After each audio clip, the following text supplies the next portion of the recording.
This program is brought to you by Hungry Jack's and Bunnings Warehouse.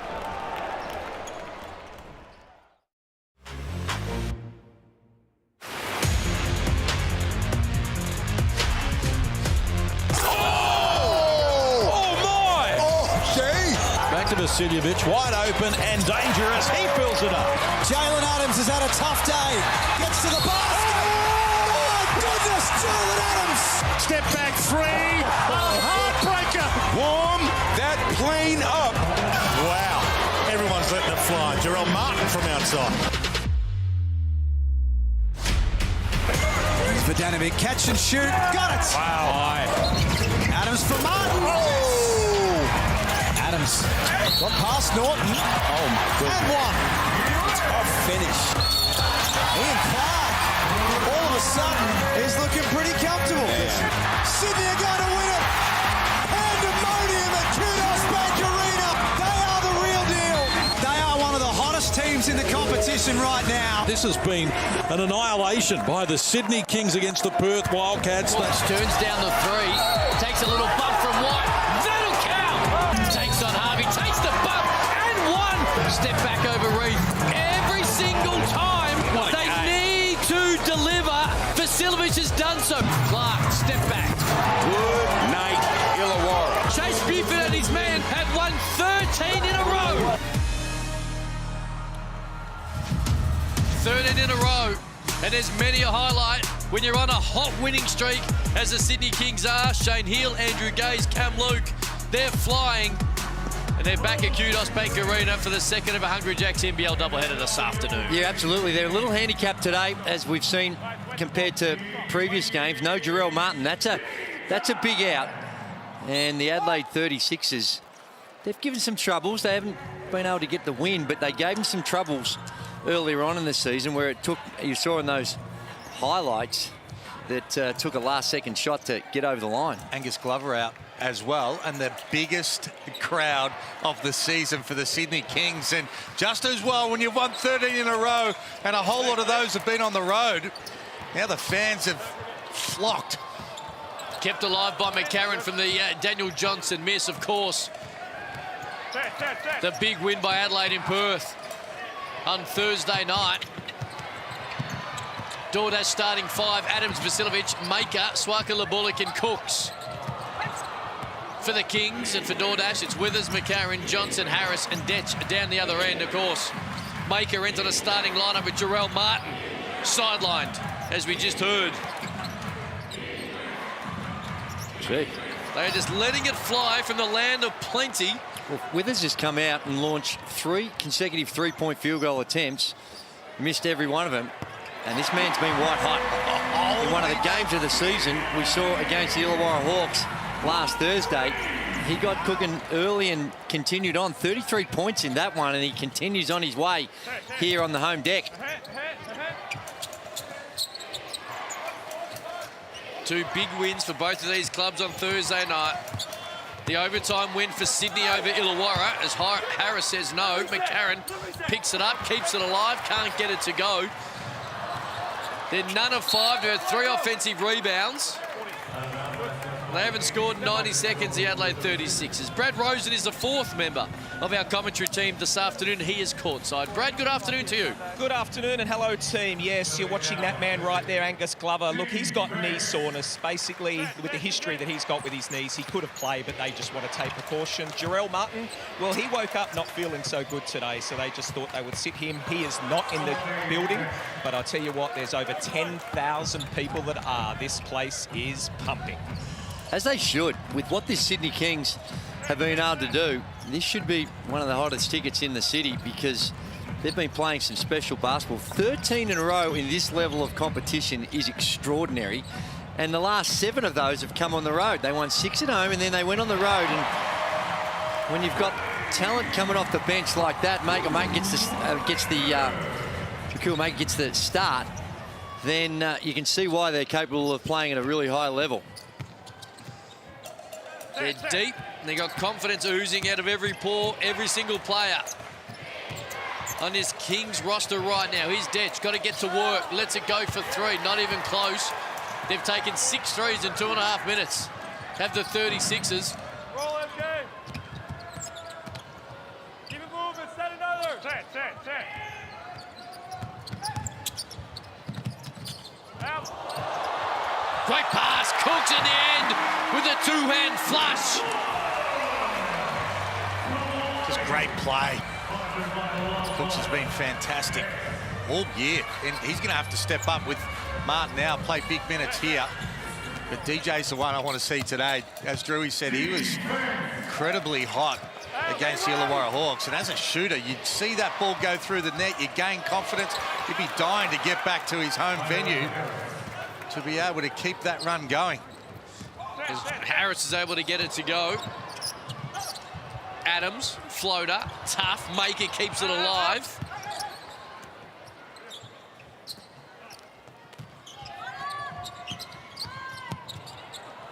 Little give and go. That looked like a 5-on-5 walkthrough at pre-game, the way Adelaide were playing defence there. Just no ball pressure whatsoever. Sunday Detch under a fair bit of pressure, couldn't get the floater anywhere near it, and now we'll go the other end. Vasilovic.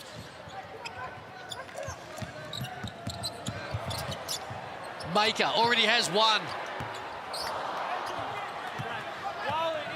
And now McCarron will push. Bit of semi-transition for the 36ers.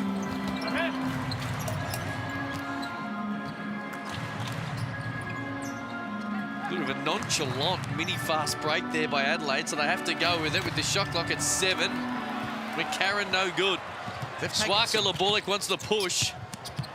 And Maker will end with a two-hand throwdown as well. The intensity in this game, boys, is about as low as you can get. Well, poor decision-making at the offensive end for Adelaide, and then even worse defence at the other end. Sydney Kings are just going around them. As Drewy said, it's like a training drill, little two-man game. They're getting open shots, penetration, drive, dish, high percentage basketball, 5 out of 7 from the field. At the other end, the Adelaide 36ers are 2 from 11 with so many contested shots. We're on track for one of the quickest games ever too. There's only no fouls being called. I'm not sure there's been too many whistles in that first 4.5 minutes. CJ Bruton. Keep being aggressive. The talk on defense, keep pushing the ball, but defensively, we need to wall up and do a better job than that right now. Wide snap. Dusty's got the ball. Down screen, wide snap, get the punch screen, play out of that. 6 up 3, 1, 2, 3. Here we go.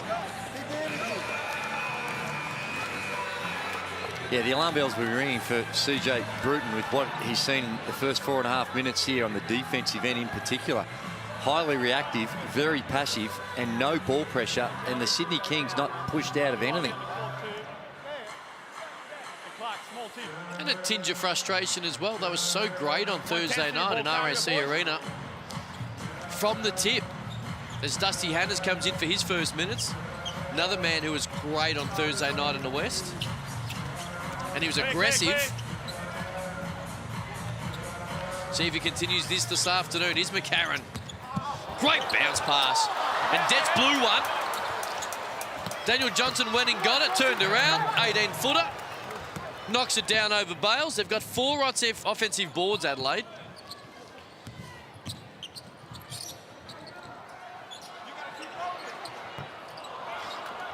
These two teams just going to let it fly. This time it was Clark. If you're going to play that style, it's going to generally all favour the team with the more talent, and that's the Sydney Kings. As Clark gets a hand in the passing lane. Has not lost as a member of the Sydney Kings. Travel.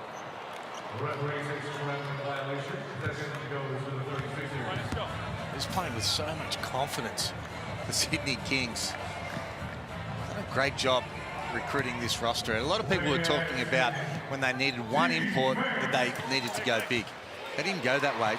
They were patient. Chris Pongrass and the management team held tight and then waited, got Ian Clark, and he's been the perfect fit. He's a winner. They love him around the club. He's added that veteran mindset as well, and just the perfect fit. Vasilovic pulls up, loves this. Couldn't get it to go. Mr. Do-It-All, Mitch McCarron finds Daniel Johnson for 3. 3 of 15 here, early days for the 36ers.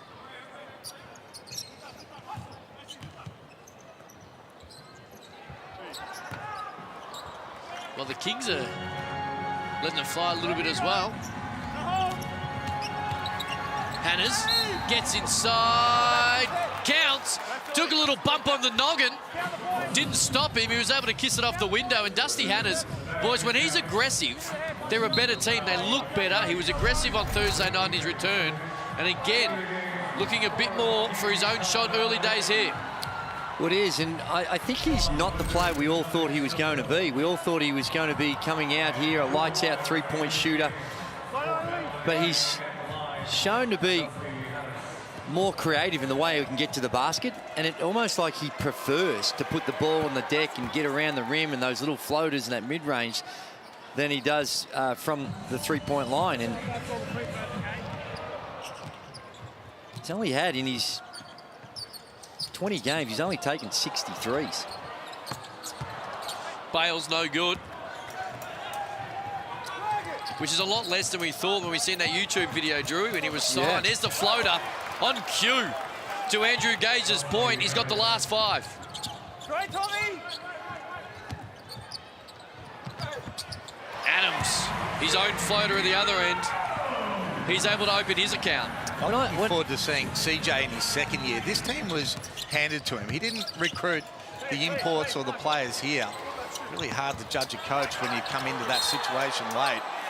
But really looking forward to seeing what sort of style he wants to play next year and the sort of players and the pieces that he puts together to be able to implement that style.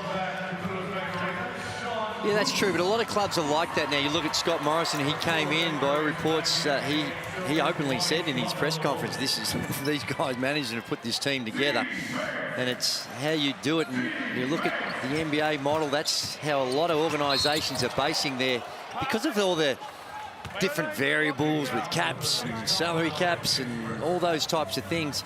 But I think you're right, Hammer, that it comes down to a combination between the coach and management working in unison.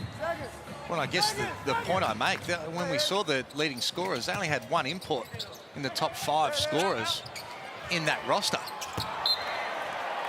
And certainly it's hard when you're going to throw up shots like that. Is Withers, who never really reached the heights that many thought he was capable of. Sean Bruce back into the lineup today as well. Missed a fair bit of time. He's back for his first minutes here. A major issue with Adelaide as well is the fact that Isaac Humphries has barely played and Cam Bairstow's barely played in the second half of the year. So as Clark beats the shot clock and got the nice friendly Kudos Bank Arena roll. Yeah, you're right. Those two bigs not being there. Bairstow in particular. Bairstow, no one really wanted him by all reports, and he ended up and was a real good pickup by the Adelaide 36ers, and he proved to be when he was in form. But what we've seen of him this season is unfortunately been the situation over the past 2 or 3 where just his body lets him down. But that's why so many people were reluctant. That's why he was still available so late in the off-season. And but Isaac Humphries is somewhat similar as well. Unfortunately, here's Cooks, who lobs it up inside to Maker. Kai Soto said no 3-point plays. He says no. Maker will go to the foul line, and Brad Rosen will go to the sideline. Brad? Yeah, I had a chat with CJ before the game, and look, he was very upbeat. I'm listening to you guys, and Shane, I agree. I can't wait to see his second year. He said, you know, last night they got in here at 6 p.m. There was delays, and it's all mental for this team. But he was very upbeat. He's happy to be back here. He's got his jersey hanging from the singlet, like one Shane Heal as well. So he is not overawed at all and loving being here. Thank you, Brad Rosen. Well, he took over the point guard duties that you retired. Certainly did. Left vacant. He did a great job too. Geez, he had a couple of great years. Those successful years for the Sydney Kings. Here he is. When I say retired, it was only short-lived. The NBA kept calling and you all of a sudden found your shoes again. Yeah, I was actually on holiday when I got that call. Went from holidaying by the pool to buying a pair of shoes because I didn't have any with me and straight to training. Did you legit have to think about it or just answer yes straight away? I know I had to think about it, but it didn't take too long to, when you get an opportunity to understand, suit up with the Spurs.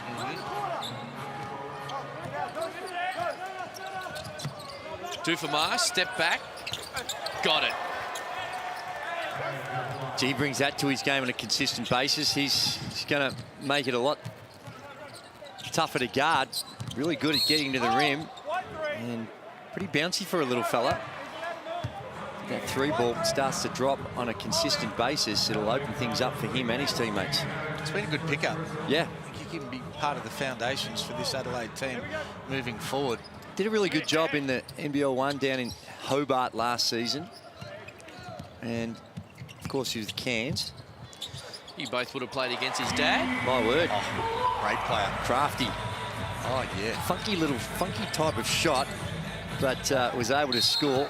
Never had the bounce. I don't know, Mum must have got the genetics from the bounce. I don't remember. No, he had no bounce. Doing like run, but unbelievable scorer. It was the microwave. Just make things happen, change of pace, get to the basket, hit the three. In a very successful area with the Cannons. Yeah. But the backcourt of what Adelaide have got there with McCarron, Sunday Detch, and obviously Duffelmeyer, really good defensive backcourt. So they've got some pieces there, obviously DJ in the middle, so really good nucleus for CJ Bruton to be able to work with. Not sure Humphrey's status for next year. Likewise, Clark can't finish it. Mojave King will push. He's with us. Couldn't get it to go. Is it a zipper 5 start, Daisy? Yeah, and 4 of those from the three-point line. And that was an easy opportunity. They're the ones he must make. Shot clock down to 5, 4-second differential. Push. Step back from Clark, no good. Now Soto looked up. We've got time. Yes, Dufamai splits the double team. Not sure it would have counted. Either way, it went back iron. And it ends 10 minutes at Kudos Bank Arena in front of over 10,000 fans as the Kings aiming for 14 straight, 2 points in front.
2-point lead in front of 10,000 fans. Kudos at Bank Arena. Xavier Cooks, little two-hand throw down.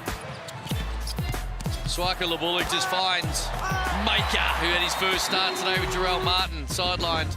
And all thanks to Kmart, Ethel Jarapa. $50 Kmart gift card going your way. And I think, speak for everyone when I say the basketball arena is our happy place. Ethel, congratulations. $50 Kmart gift card is all yours. Andrew Gaze, first 10 minutes in the books. What'd you make of it? Well, it was loose, and it wasn't necessarily the playoff intensity, but Adelaide, I see Hannahs came on and gave him a little spark off the bench with his 7 points, so they're hanging around, despite only shooting at 31%. Maker no good.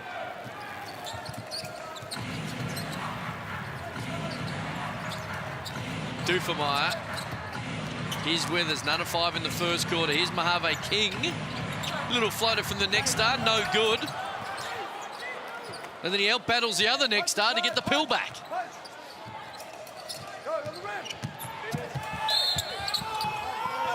That'll count. Mojave King working hard, take a little bump. Off the window. 3-point play opportunity. We could hear CJ Bruton in the background saying, get to the hoop. Wanted him to put it on the floor. Really good take, good touch. That allowed his confidence for the rest of the game as well. He's been in that Next Stars program for 2 seasons now, and be interesting to see what happens him in the off-season as well. Where do you reckon he's at? Oh, he came in on the same level as Josh Giddey. No, he's a long way from that. But I still think he's got some really good assets and just needs to find a way to harness those and get it all together. Still a very young man. That looked like a travel, but Hannah's just crafty around the basket, and he's up to 9 points. Aggressive start again for Dusty Hannahs. Bruce leaves it for Cooks, who was able to get it to go.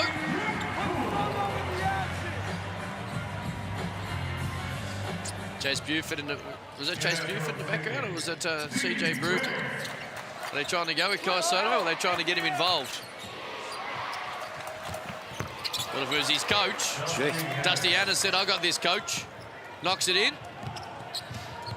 That's what's going to be there if you have somebody like Hannahs with the pick and roll when you're playing against the drops defense with the big man back in the key, and the Kings stick to it. They have all year. They've been successful from it. And he's just toying with it a little bit, being able to make plays. You have a look here. Cook's just back in the keyway. Use that screen well, come off, get it off quick, and you got an open shot. Ooh, little great idea, couldn't quite get to it.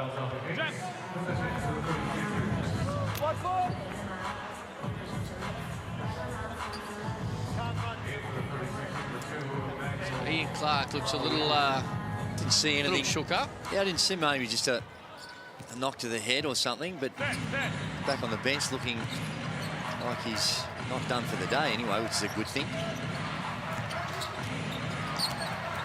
Soto, guarded by Maker. Tough shot, great D in the end. Made it tough, and now Xavier Cooks. He loves to snaffle and run. And that is no different, although Kai Soto at the other end played great D himself, and he will push, and it ends in Mojave King's hands, and it ends with 3 points for the Adelaide 36ers. And now Chase Buford says, let's talk about it. 6 points down, Mojave Kings got that number. Well, and they're looking a little lethargic at the moment, the Sydney Kings, and you sort of understand it. When you've won 13 in a row, but coming home, you would expect they would come out with a little bit more pop. Sure, they'll hear about it here. It might take a couple of special guests to fire them up, and I believe Brad Rosen's found a couple. I do. I have the Harlem Globetrotters here. I've got Scooter and Zeus. Guys, I believe you've been here for a couple of weeks now, but I believe the zoo was the highlight. Who's scared of snakes? Tell me. Guilty. I didn't know it was going to be that long. Look, I touched him, though, but Scooter actually had him on his shoulder. And I said, let me hold the end part. And so I'm holding the end, and all of a sudden, oh, here you go. I'm like, Right, tell us, what does it take to become a Globetrotter? How do you do that? I mean, everybody, we always say you have to have a good attitude. You know, we love being around people. We love kids. And you have to be a good basketball player at the same time. Keep it real. You got to be really good looking. Let's just get right to it. And humble, too. Well, on that note, they are back here on July 3rd, and if you've got to be good looking, we know one commentator, you to be Washington, but I'm going to hand this over, and I'm going to be a globetrotter. Oh, here we go. Oh, look at that. Look at that. Oh, yep. Good. Yep. Nice finger. Good, strong finger. There it is. Back to you. He tricked us. There you go, Brad Rosen. Jeez. Harlem Globetrotters, that's Kudos Bank Arena, Sunday 3rd of July. In Brisbane at Nissan Arena the day before. RAC Arena will be packed in Perth on Tuesday the 5th. John Cain Arena in Melbourne likewise on Saturday the 9th of July. And the Adelaide Entertainment Centre, the home of the 36ers, will host the Globetrotters on Thursday, July 14. It's a nice start for the 36ers here into the second quarter.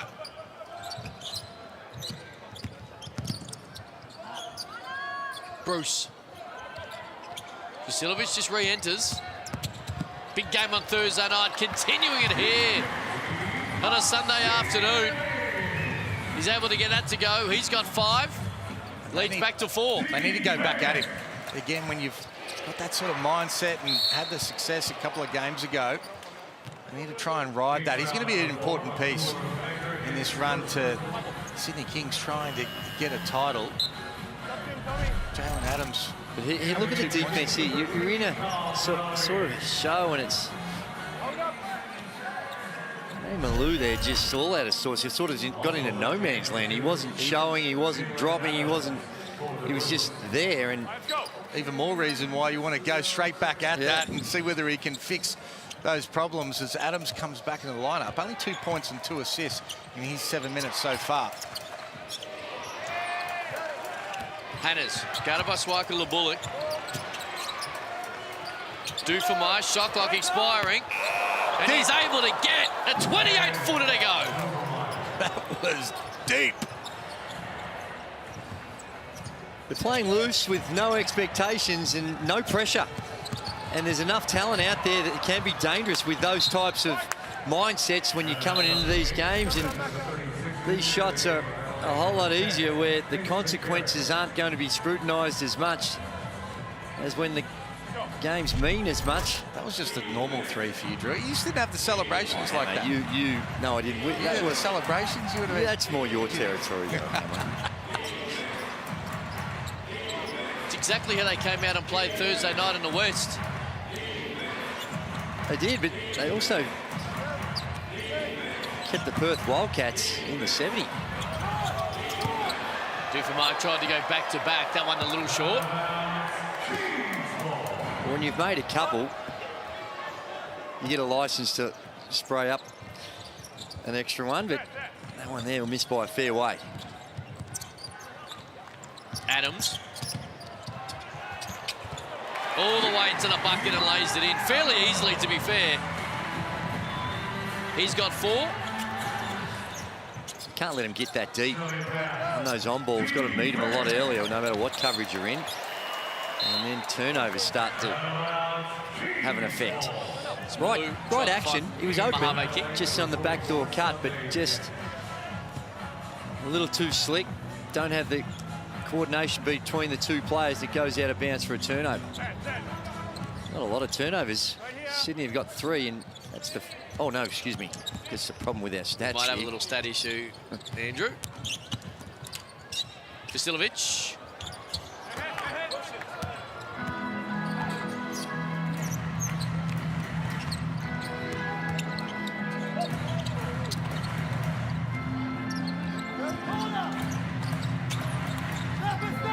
McCarron.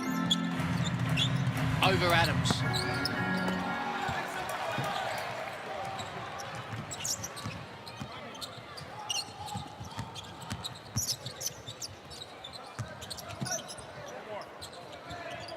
You heard Chase Buford. One more, and it ended with Vasilovic double clutching a 3. And he's more comfortable with a head fake and a one dribble either left or right than I think he is with just the catch and shoot.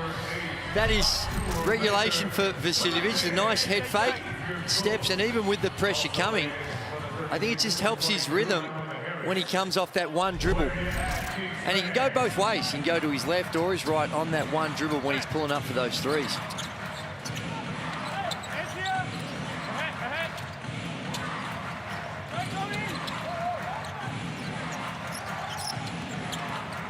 Johnson. Jump hook over Vidanovic. No good. Now poked away from Swaka Labulik. And McCarron, little give and go. Unfortunately, Malou wasn't ready. Well, he was ready. He was ready for the upstairs. He wanted it up around the rim. He thought he was going to go get it, planted his feet. And McCarron just went directly to him, and that's a fair dinkum proper falcon that he copped. He heads to the bench to think about it.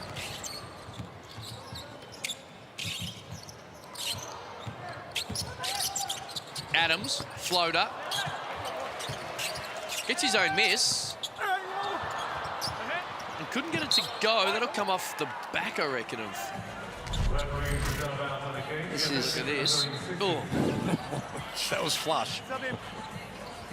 We can see by his steps, he was, he was ready planting his feet to go get it. Well, they're only shooting the ball at 36%. The Adelaide 36ers, but they've got this lead because of the possession game. They've had an extra 7 shots, forced Sydney into 6 turnovers, only 3 for Adelaide, and they've been able to get 6 offensive rebounds to 2. Marshall straight in. Turnover number 4 for the 36ers.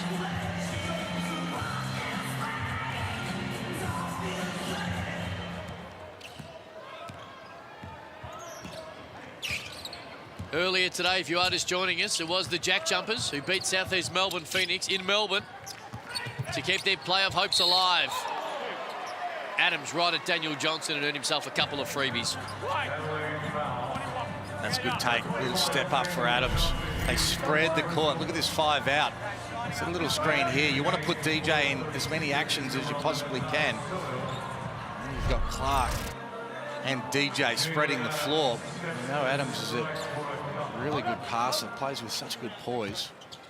Currently the favourite for the MVP. And I haven't heard an argument that takes it away from him just yet.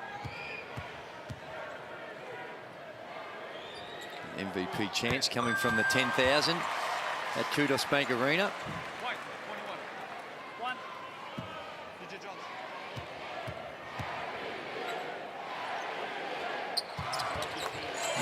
Nowsam, tied at 32.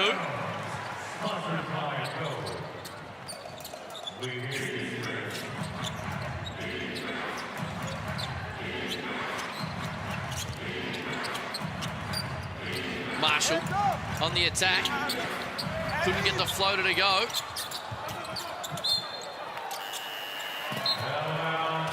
They kept it alive. Mitch McCarron. Well, there's Jack Cowan running into the main man and the founder of the Hungry Jacks franchises here. And front row seats, as you'd expect from the naming rights sponsor. Right next to the big boss, Larry. Larry Kesselman, was it? Yep. Gee, what a fantastic relationship that basketball's had with the Hungry Jacks organisation and the promos they've had. For a long, long time, too. That's right. Drag it! Drag it! Johnson, guarded by Maker. You got him, DJ. Great pass. But Xavier Cook says no to Marshall. Couldn't quite save it as him and Jalen Adams hustled for the same loose ball. It'll stay with the 36ers, 9 on the shot clock. And it's a privilege. There's a shot blocker at last line of defence. I don't know, it looked like DJ Vasiljevic just lost vision, was ball watching. Cooks is able there to provide that insurance around the rim. Well, hello. What a beautiful underneath out of bounds play. He lobs it up for the big man. Really good pass from DJ.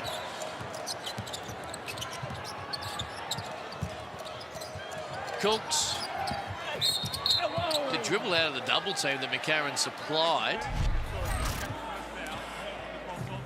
That's a little action. That's out of the Andre Lamanis playbook, if my memory serves me correct, and it's really well executed. Great pass by DJ, and when you got the big fella cutting to the basket like that, wide open, you can throw that thing anywhere 10 feet, anywhere in that 10 to 12 feet. When you got a 7'3" guy diving at the rim. Adams stops on a dime, straight threes down. He was playing for the foul. Felt like he had the defense on his back. Pulled up quick, so tough to defend when you have to lock and trail him, and you can pull up as quickly as he does it. Right back at one superstar. Replied to by another superstar as Daniel Johnson gets it to go. Only 4 points so far. Great pass inside. Maker couldn't finish it. Xavier Cooks can. Working the offensive glass. And continuing just to stuff the stat sheet. 6 points, 5 rebounds. Throw an assist in there as well for the number 10.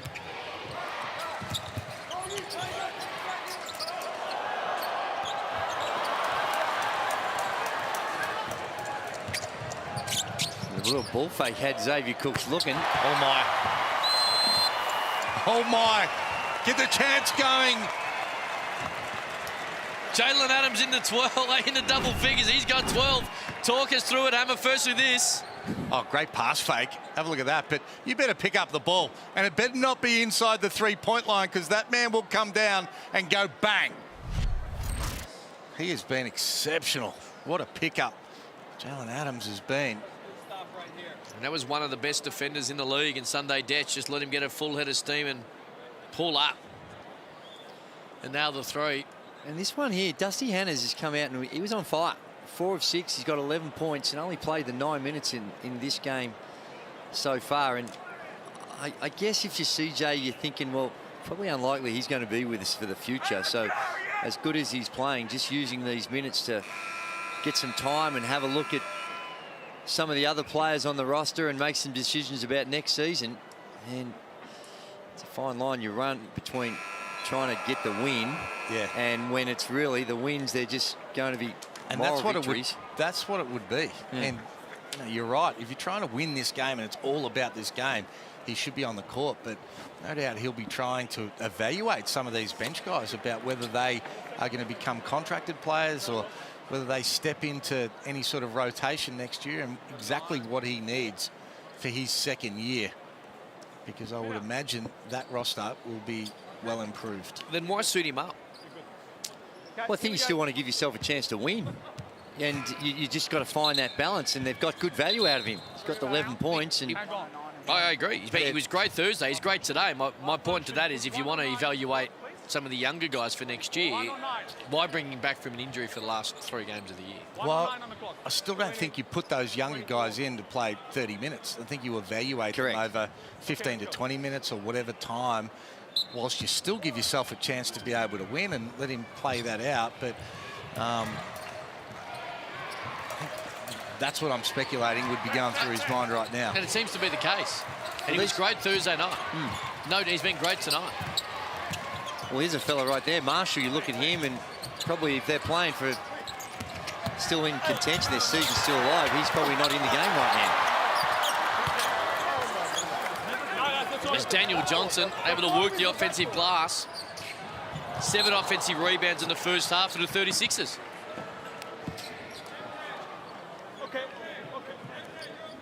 They're just going to pick Jalen Adams up earlier. And it's not, you want to pick him up and pressure him.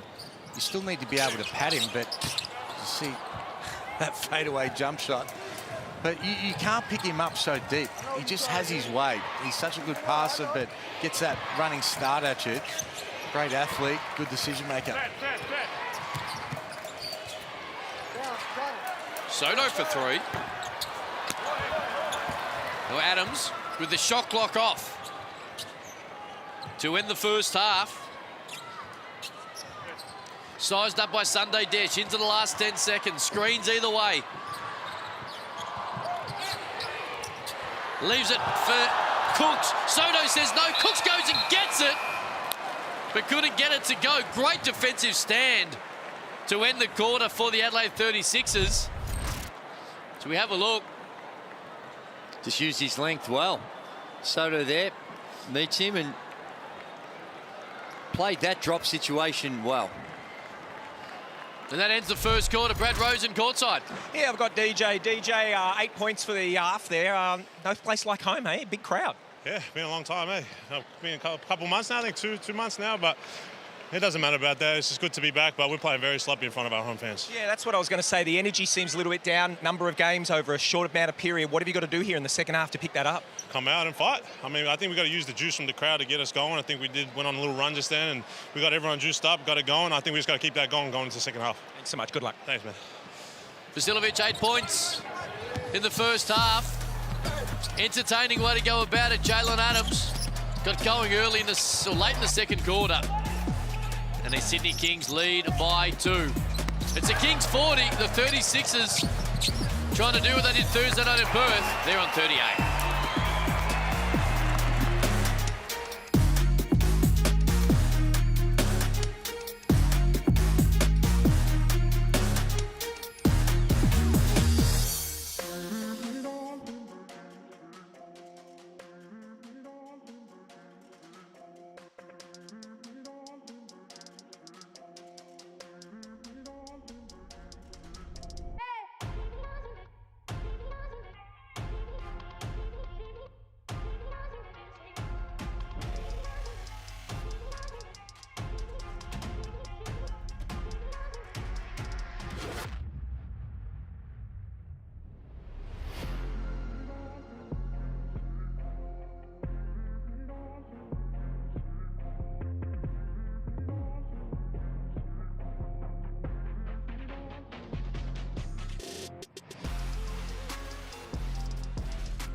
Hungry Jack's highlights. Half in the book. Xavier Cook's getting above the rim. Been happening a few times. And the Sydney Kings fans will be happy with that. Maker into the starting lineup. No Jarrell Martin today, Sunday. Dead's doing his thing at both ends. Daniel Johnson, well, he's done that for his whole career. Next stars. Couple of them on show today. Mojave King, one of them. And Tad Dufamo Jr. just says, bang. As the shot clock expired, this man can't miss at the moment. And they're loving being home. Shane Heal, as they've been on the road for 7 straight.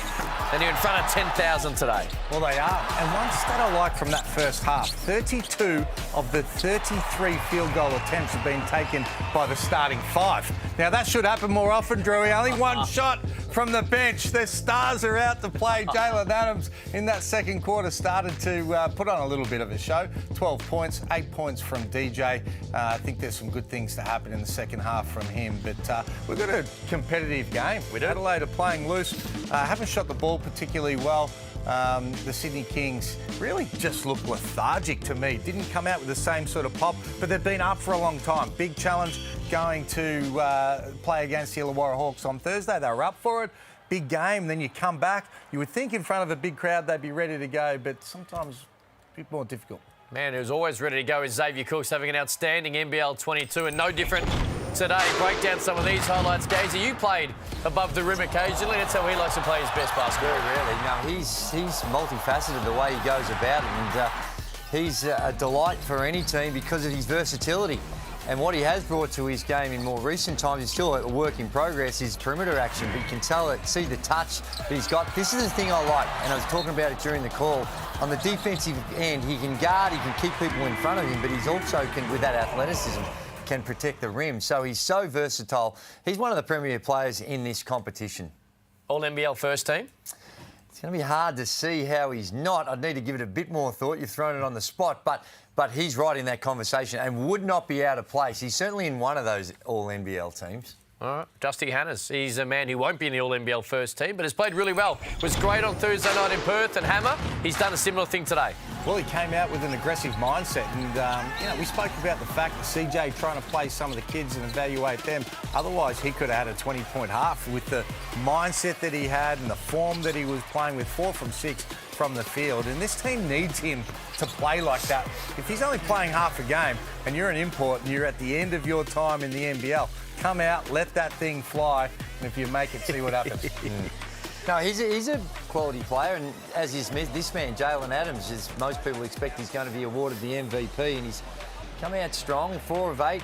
As Hammer mentioned, when you're coming down, you've got to pick him up well beyond the three-point line because he can knock it down. He really stretches the floor, and we've seen throughout the course of the season his ability to put it on the deck and finish strong and hard at the rim, Hammer. Well, he's looking forward to the second half. So should you be at home, wherever you might be. It's on the other side of this. And as we go to the break, for everyone sitting at home right now, you too can play like a pro. All thanks to Bunnings Warehouse, who are giving you the chance to win your very own court at home. Enter now. win.nbl.com.au/Bunnings. Check this out. I only worked on shooting, which is why that's really all I can do. I had a basketball hoop and a little trampoline. I used to play back there for hours with my brother and get beat up a lot, but it was a lot of fun in the meantime. My dad built one, so I had a little bit of like a half court going on, and that made my life the best, so I could never complain as a kid. That was kind of like our sanctuary, our getaway from everything.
Welcome back to the Kudos Bank Arena for our Sunday doubleheader. Coach, what are you talking about in there? Looked a little bit flat that first half. Yeah, I think maybe some tired legs out there. I think defensively we're doing okay. We got to rebound the ball better, but offensively we're just stuck in mud. So, Coach, is it a mental thing? Is that what you've got to try and get your players through, that mental challenge? Yeah, I think we're all a little fatigued, a little worn down from the last few games. I think it's that's what good teams do. They got to find a way to come out and play the right way, no matter what how they're feeling. Good luck, mate. Thanks, Brad. Chase Buford a moment ago with Brad Rosen spoke about that fatigue a little bit that you alluded to before halftime ended, Shane. Yeah, and I mean, they've been up for so long, and you start counting these wins, you get excited, and everyone's throwing their best punch at you. And I think it would have taken a bit out of them going down to Wollongong, because there is that rivalry. It's real. It's a big crowd down there, and to get over the line against a quality team. And there's the big fella, Andrew Bogut's in the house. Ownership. And he'd be happy with his investment. He sees 10,000 walking through the doors. He would have been counting them, wouldn't he? No, and I suspect that it's be through his contacts that Ian Clark would have arrived. So he's put together, him and Paul Smith, put together a really good lineup. Entertaining lineup too. Yes. You know what they do? It's a real NBA type game presentation. I like the way that they don't play music, doof music, 24/7 the whole game, and just let the fans get involved. It's really good stuff. McCarron. Harris. Good D by Maker. And now Adams will push the other way.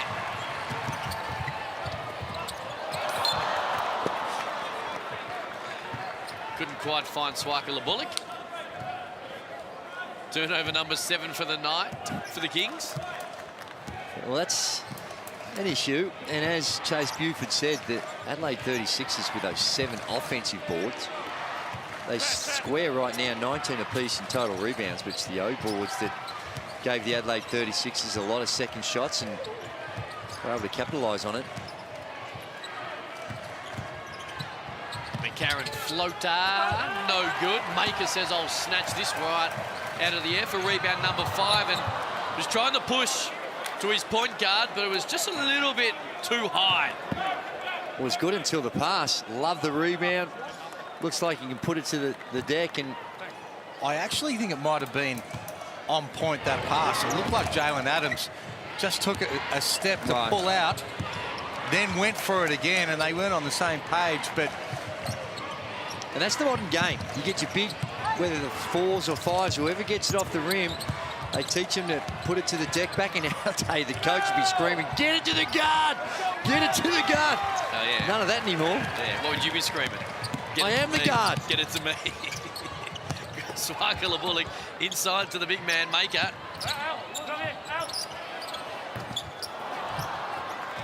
And again, not dissimilar to the start of the game. Low intensity and a couple of miscues to kick-start it. Detch guarded by Vasiljevic. He likes that matchup, couldn't get it to go.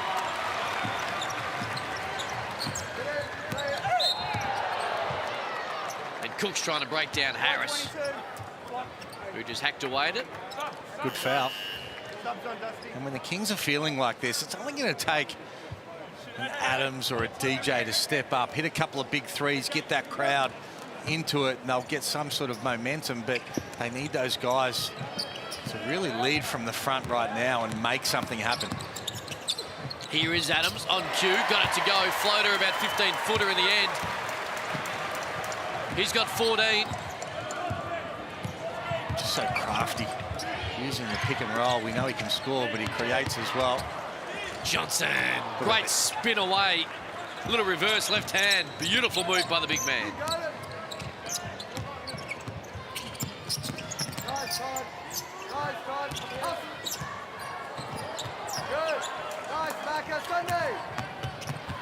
Vasiljevic.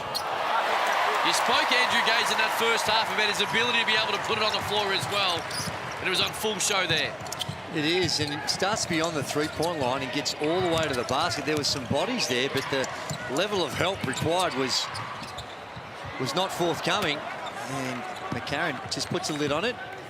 Keeps the scoreboard ticking over at the Adelaide 36ers. Just really got a sense that this next 2 or 3 minutes going to be big minutes for the Adelaide 36ers. Cooks, 3. You're right behind it at home. He's able to rattle it down. And that's the area of his game we're waiting to see whether he can get that jump shot back, because as a junior and going through college, he's actually a pretty good three-point shooter. Withers couldn't get it to go. Daniel Johnson likewise. Withers now none of 6 from the field. And that's that transition that Drewy was talking about. He's so good when he can get a rebound and get it out. He's a wide open 3 from Cooks. Well, I dared him to shoot it, and he's 30% for the season. And I'm all for that, just daring him to shoot it, but stunt, give him some space, give him something to think about.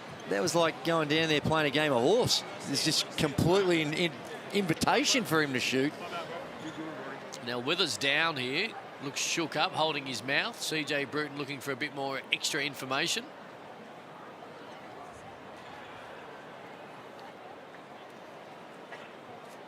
It is. It just looked like when he attacked the rim, lost his feet. Well, didn't look like a lot in that. Just heavy fall. Hopefully he's okay. Dust himself off and. He might actually. Sorry, he might have just been holding his mouth in pain. It might not be. Well, maybe when he's landed, perhaps the back of his head might have hit the floor or something, because it looks more. Well, that wasn't a good step then. No, a bit shaky on his feet. Bit of balance. Didn't look like much when he landed. I reckon he might be right, Drewy. I reckon he might have. We might have been looking for the contact from the defender. Yeah. I reckon it might have been how he landed more so, without having to replay in front of us a second time. Certainly he's shaking on his feet, which indicates that there might have been a head issue here. There it is here. Yeah. Bang. Oh, there it is right there. So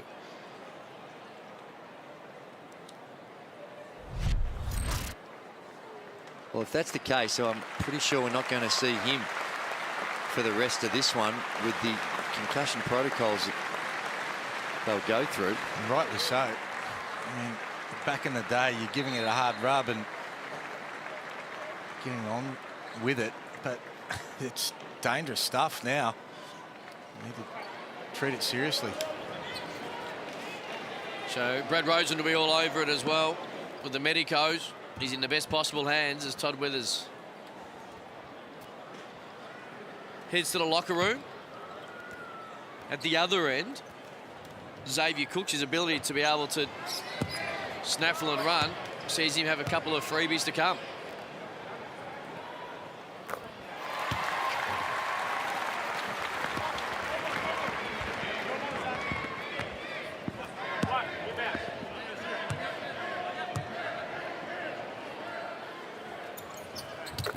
First is good, second is good. Leads out to 6, last 7 rather.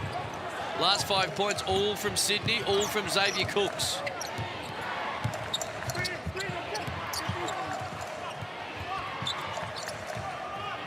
Here is Hannes.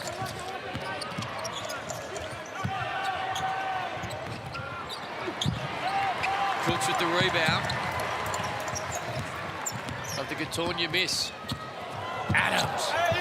All the way to the bucket. Couldn't finish with the left. Great D by McCarron to challenge. Johnson steps into a 3. Long.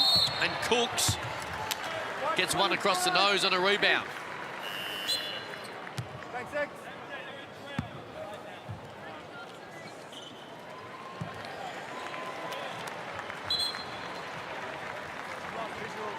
Who's best equipped, Drewy, to beat the Sydney Kings in a series? Well, right now it's the 3 teams, and Melbourne United and Illawarra, the obvious ones that would have the best chance. And at this stage, it's hard to see the Perth Wildcats doing much in the playoffs. And let's just hope we haven't heard any feedback or heard any news on Vic Law with that looked like a nasty ankle injury. And fair to say that if he's unavailable, then their prospects are all but gone. Top place becomes critical. If you're picking a team you want to play in the semi-finals, Perth Wildcats without Vic Law is one of them. And now we know how daunting it is to go, or has been, to go to Perth. But well, not lately. That's what I'm saying. More recently, that's great take. Just exploring, went straight past the help defender, hung in the air, put it in. 16 points. Too easy. 9 the lead. Detch can't get it to Daniel Johnson. Petunia, no. Johnson, yes. Ends a 7-0. Sydney run. Looked like the old Moses Malone play, where they just throw it off the backboard when they're fronting him. Now, he didn't mean it, but that's the same impact. Vodanovic walks after getting an offensive rebound. Turnover number 9 for the Kings. 4 only have that. 4 of those only for the 36ers.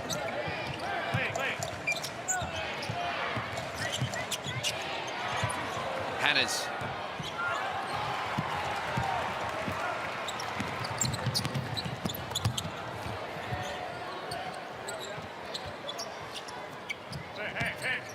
Make it guarded by Johnson.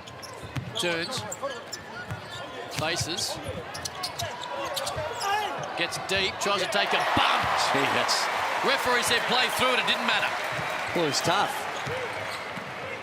He probably had the continuation to the right hand and got himself in a little bit of trouble, but just with that size and touch was able to work his way through it and still made a complicated and easy play into a tough one, but still good enough to make it. Hannahs got it.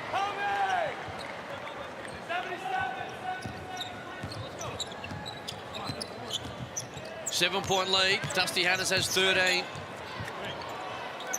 But this man is starting to cook.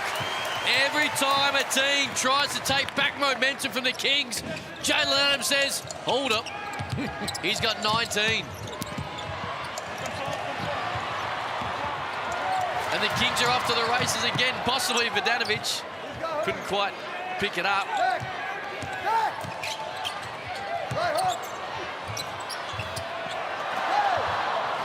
Wholesale changes getting ready. You see the 3 Adelaide 36 players getting ready to check in. And oh, what a pass, McCarron. Crafty as they come, finds Daniel Johnson who lays it in. But you're right, Drewy. Well, they need it because the last couple of minutes haven't been great for Adelaide. Looked very lethargic, and they get one against the flow, an easy one against the flow. McCarron with a nice pass. DJ filling the lanes with the easy 2. Brad Rosen is courtside. We did say only a couple of minutes ago, Todd Withers knocked his head. Brad, what's the latest? Yeah, he got a knock on the nose, and that's really where it came from. It's definitely a concussion. He's gone back into the locker room. Apparently, he did say he thought it was a foul, so that's a good sign. But on that note, yeah, we won't see him again, and he's not doing real well, but conscious and fine. Thank you, Brad Rosen, courtside. Well, I did say how much of a change it was to not have the music all the time, but you won't hear anything right now because we've just received advice that the PA system at the arena's gone down.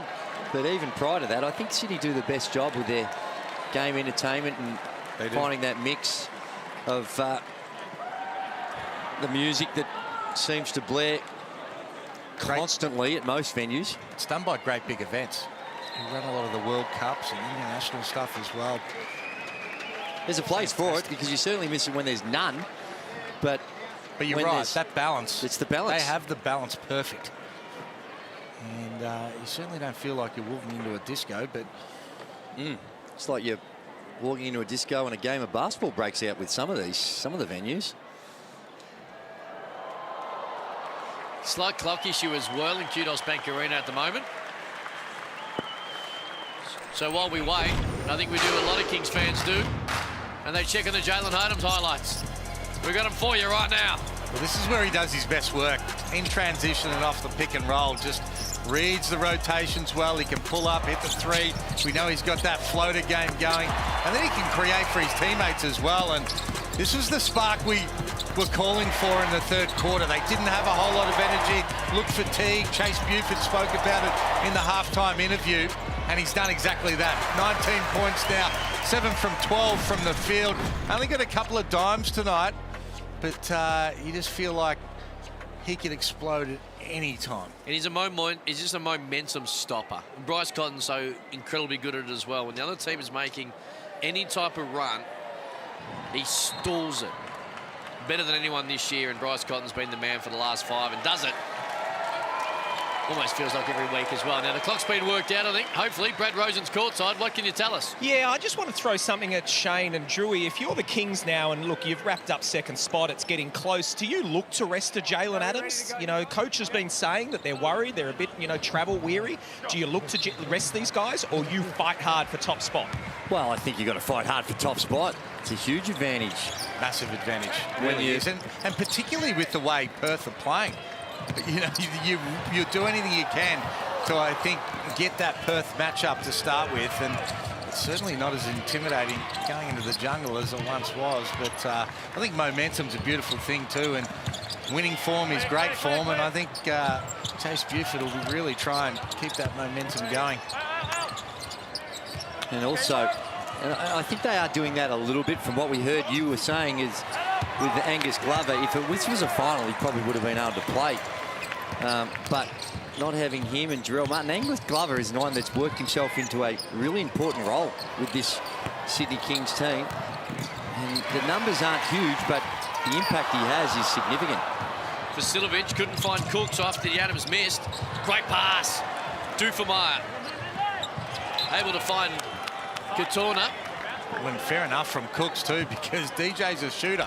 He was open, he needed to shoot it last minute, tried to drop it off. Great little pass that time from Dufemeyer. You're right about Glover though, Drewy. He can play one, he can defend 1 through 4, and just brings a whole lot of energy and intensity. That passion coming off the bench as well when things aren't going. He would have been the perfect player tonight to bring that energy and make things happen. We see another 3. Katorna's able to hit another one. He's got the last 5. He's letting it fly. He's got 5 shots in 4 minutes. The lead's back to 3. Adams trying to break Soto down. He reached in the last minute to give away a foul on the floor. He was just dancing with him. Great little hesitation game Adams has.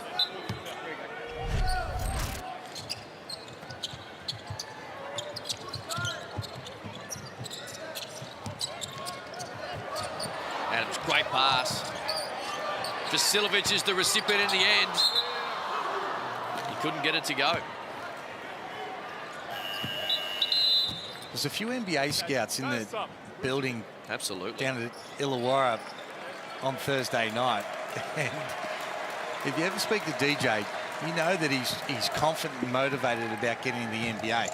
Don't worry about that. His 30-piece was all about those NBA scouts and being able to put his name out there about trying to get to the show. Did you go to the game? No, but I was on the couch. I did locked in. I did notice that when the NBA scouts were in Bendigo on Tuesday night for New Zealand, in particular, Osman Jeng, our man Corey Homicide Williams was the chaperone. So I thought you might have been likewise down the Gong on Thursday night, hence my question. It was a great game. Oh, it was a great game. One of the best games of the season by far. And just a little taste of what I reckon we're going to get, the quality of basketball we're going to get in this year's finals. There's some sloppy play to end this quarter by the Sydney Kings, and they've given Adelaide an invitation, and Adelaide have accepted it. Some sloppy play in defensive transition, poor inbound pass led to another field goal, and then just an offensive foul on the moving screen. So It's been a real poor couple of minutes when they were on the edge of making it really difficult for Adelaide. They got, what, 10 points up? Hannahs runs down his own miss and puts Adelaide in front. Well, he's got 17 points in 15 minutes, and they're plus 17 while he's on the floor. But you're right, though, Drewy. This Kings team had an opportunity as Cooks able to get to the bucket, take a little hit, and one chance.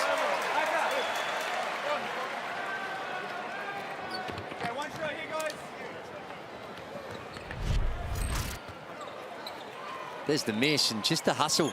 And when you're a shooter, you have a better indication of where it might bounce, and he just read that beautifully. And down the other end, Cooks, in a big moment, steps up and gets to the rim for the easy two. Sydney back in front. Xavier Cooks was 16. 9 boards as well as he flirts again with another double-double. Soto. Ian Clark thought it was on him, it wasn't. Foul was before he gathered it, so it's going to be on the side. Hannah's feeling it. Couldn't get it to go. Kept alive nicely by Gatorna, who's come in and given great minutes. Huge. This is a guy who had nowhere to play. He had to pay his own way to go to Adelaide to get an opportunity to try out, and they give him a chance, and he's making the most of these minutes. He's got 7 on the night. Clark's got 7 as well.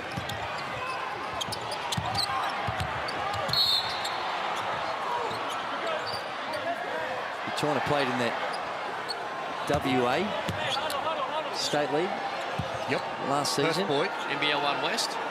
And really committed, trying to find an opportunity. And boy, has he been aggressive.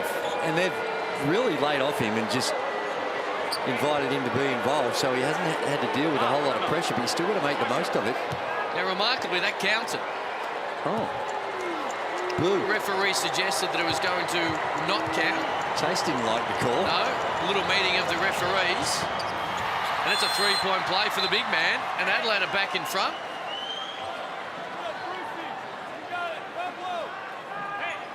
And the shot clock is off. The Kings with a chance to take back the lead to end the third quarter.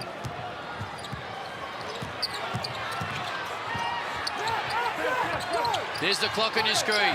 Clark guarded by Mojave King. Gatorna on him. He's got to get to work. He's got to get to work. They play, young fella. And this is what we're talking about with CJ, getting the opportunity to be able to trial some of these kids. Western Australian junior that's come, and he's had an impact so far in this game. 7 points in his 6 minutes, but the defense has been great too. Vasilovic couldn't get it to go. And the Kings threatened to break it open in that quarter, but Adelaide have had all the answers, and they lead by 1. Don't go anywhere. Fourth quarter on the other side of this.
Welcome back, Hungry Jacks NBL.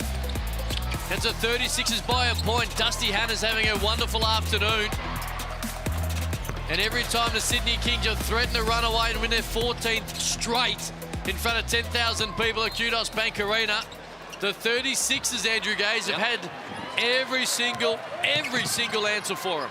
Well, they have, and we spoke about the Sydney Kings being lethargic, but and that is true, but you're discrediting Adelaide 36ers a little bit with that because they've had to make some baskets and they got down, fought their way back into it.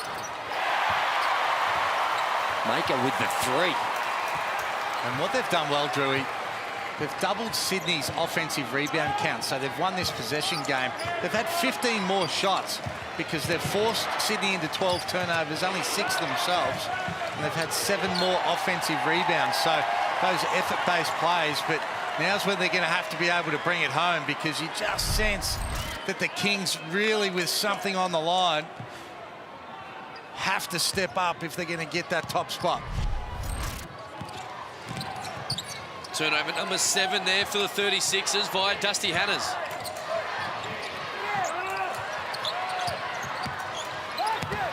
Bruce. Guy Soto bumps him, and Sean Bruce will go to the foul line for 2. Brad Rosen is courtside. Yeah, the good news is, as you can see on your screen, Todd Withers, he is back. You can see him icing there, that cheekbone there. He is sore. He won't come back on, obviously, for protocol. But I did listen to the timeout, and CJ, they won that quarter 24-21, and he basically looked at this team and said, can you give me one more? Have you got another one in you? They are going to chase Dusty all over this floor. So let's look to slip. Let's look to do the little things. But that man there, he's running this team beautifully. Brad Rosen, thank you. Sean Bruce back into the lineup after a couple of months off with injury.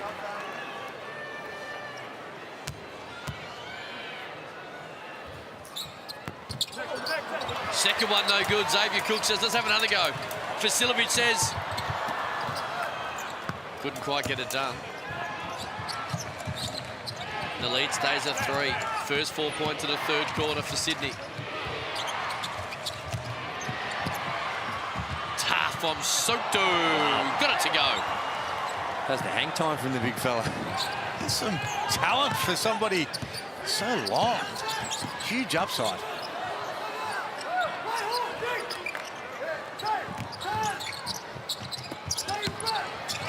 Bruce, great leave. Maker took the bump. Katorna just had to foul him in the end. And the next start of the foul line for 2. It was a good foul. He was going up for the dunk. It's going to be an easy 2. Make him earn it from the free throw line. But look at Kai Soto going to his right and just finding a way to hang in the air long enough. It's Katorna just sacrificing the foul there. Makes Maker go to the free throw line to earn him.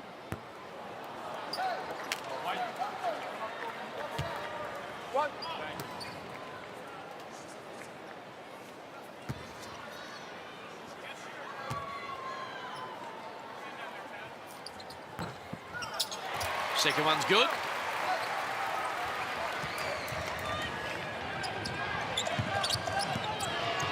Two-point lead. Katorna to change it. Can't. Dufemire gets the offensive rebound. Shane Neal spoke about the ability to hit the offensive glass, giving them extra shots. We got 14 of them. Hannahs, great pass. That'll count. Katorna inside. Takes the bump. Great play, Dusty Hannahs.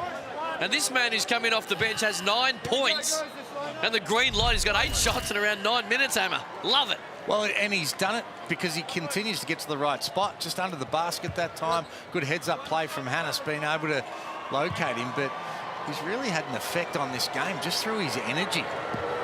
Normally, that's Harris who's been able to do that in the last few games. Tonight it's Katorna, and again trying to play himself into a full contract. And they take back the lead.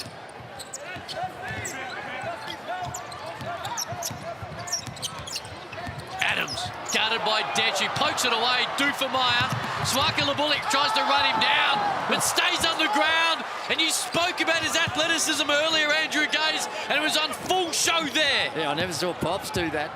I never saw Pops go up and just calmly go off the 2 feet and tuck it in with that type of authority. Adams, left-hand floater, no good. Maker! Katorna stopped a certain 2. Sent him to the foul line to get to the old hard-fashioned way. Momentum is an important thing. That's really good hands by one of the better defenders. He goes upstairs and just tucks that in real nicely.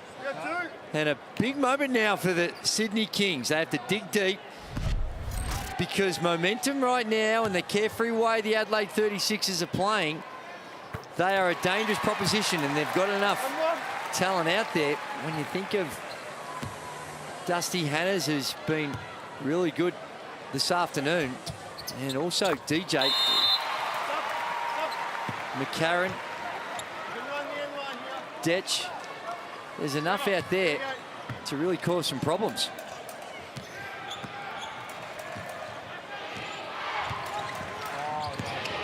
Here is Hannahs. Katorna again. In and out. He's not going to die wondering, is he? If he's open, he's letting it fly.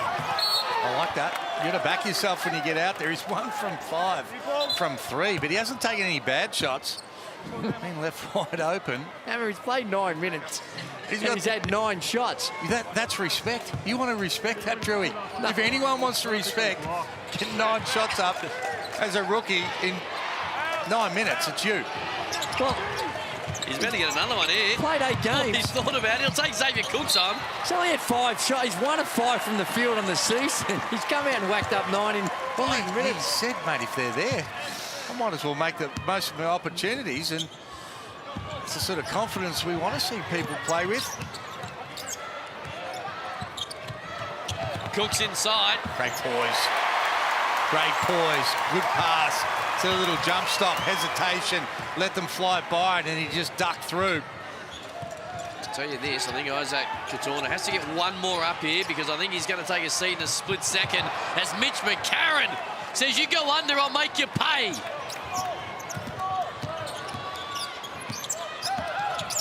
Adams. We are all tied up. 6.5 to go. Kudos Bank Arena. 10,000 fans urging the Kings on to win their 14th straight. And the Adelaide 36ers trying to repeat their wonderful win on Thursday night. Johnson. Shot clock's at 4. Detch.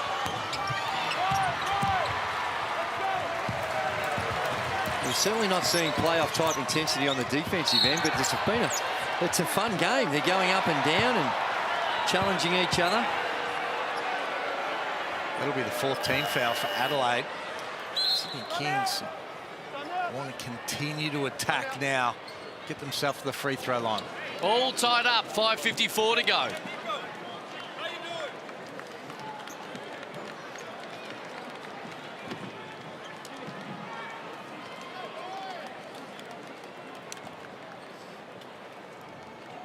You're right, Drury, it's been fun.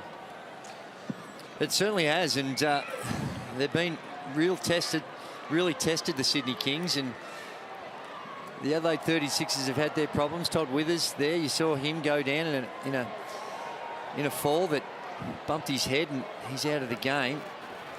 But it's been the guys like Duvermeyer coming in with his 8 points, and we've seen Hannahs step up, Gatonya with his 10 points.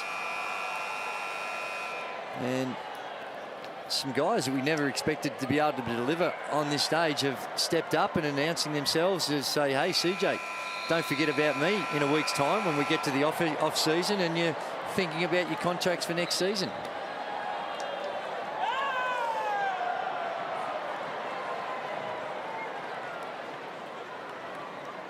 All tied up. PA issues, as we spoke about earlier, so the Kudos Bank Arena, Sydney Kings fans in particular, generating their own excitement. The old Mexican waves back, Hammer. There you go. Apparently it's going to be a huge crowd next week for the Hawks game. Going to be massive. Well, I think, didn't they get up to like 17 or 18,000 when LaMelo Ball was playing? So hopefully we can have those types of numbers. That'd be great to see.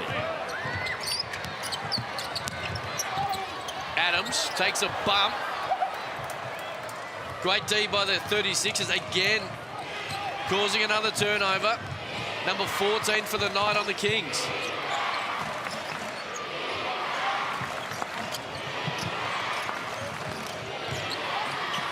Hannes. Couldn't get it to go. Harris kept it alive. Offensive rebound again for Adelaide. Number 15 in that department. Jalen Adams in the quick hands. Brad Rose in his courtside, 3 on the shot clock. Yeah, I was listening to Coach Buford there in the timeout. He wants the ball in that man's hands. Not surprisingly, low. He wants some on-ball picks and get him going and get the ball through him. He also mentioned exactly what you just said, Cam. Got to rebound. Got to keep them off the glass. Hannes only just realised that it kept alive by McCarron. Kings have been outworked by Adelaide tonight. We keep speaking about the rebound counts. 16-7 at the offensive boards, but they've also forced double the turnovers as well. Can they hang on, though, against this talented lineup of the Sydney Kings as Sunday Detch puts them 3 up? They're outworking them, they're out hustling, and it's given them more opportunities like that. Off the hand of Maker. Turnover number 15 for the Kings. And that's Mitch McCarron keeping it alive again. And it ended with a Sunday Detch triple. We've had 16 offensive boards, 34 in total, 16 coming up the offensive end. In contrast, the Sydney Kings only with the 7, and they've got the 31 in total. They've had 21 more shot attempts because of that effort. And not a huge discrepancy in the free throws either. Hannes poked away by Clark. Shot clock's at 8. Hannes, floater, tough, kept alive again by Adelaide, although Jalen Adams took it from McCarron. There's a foot involved. And the referee says it's the foot of Jalen Adams. It'll stay with Adelaide.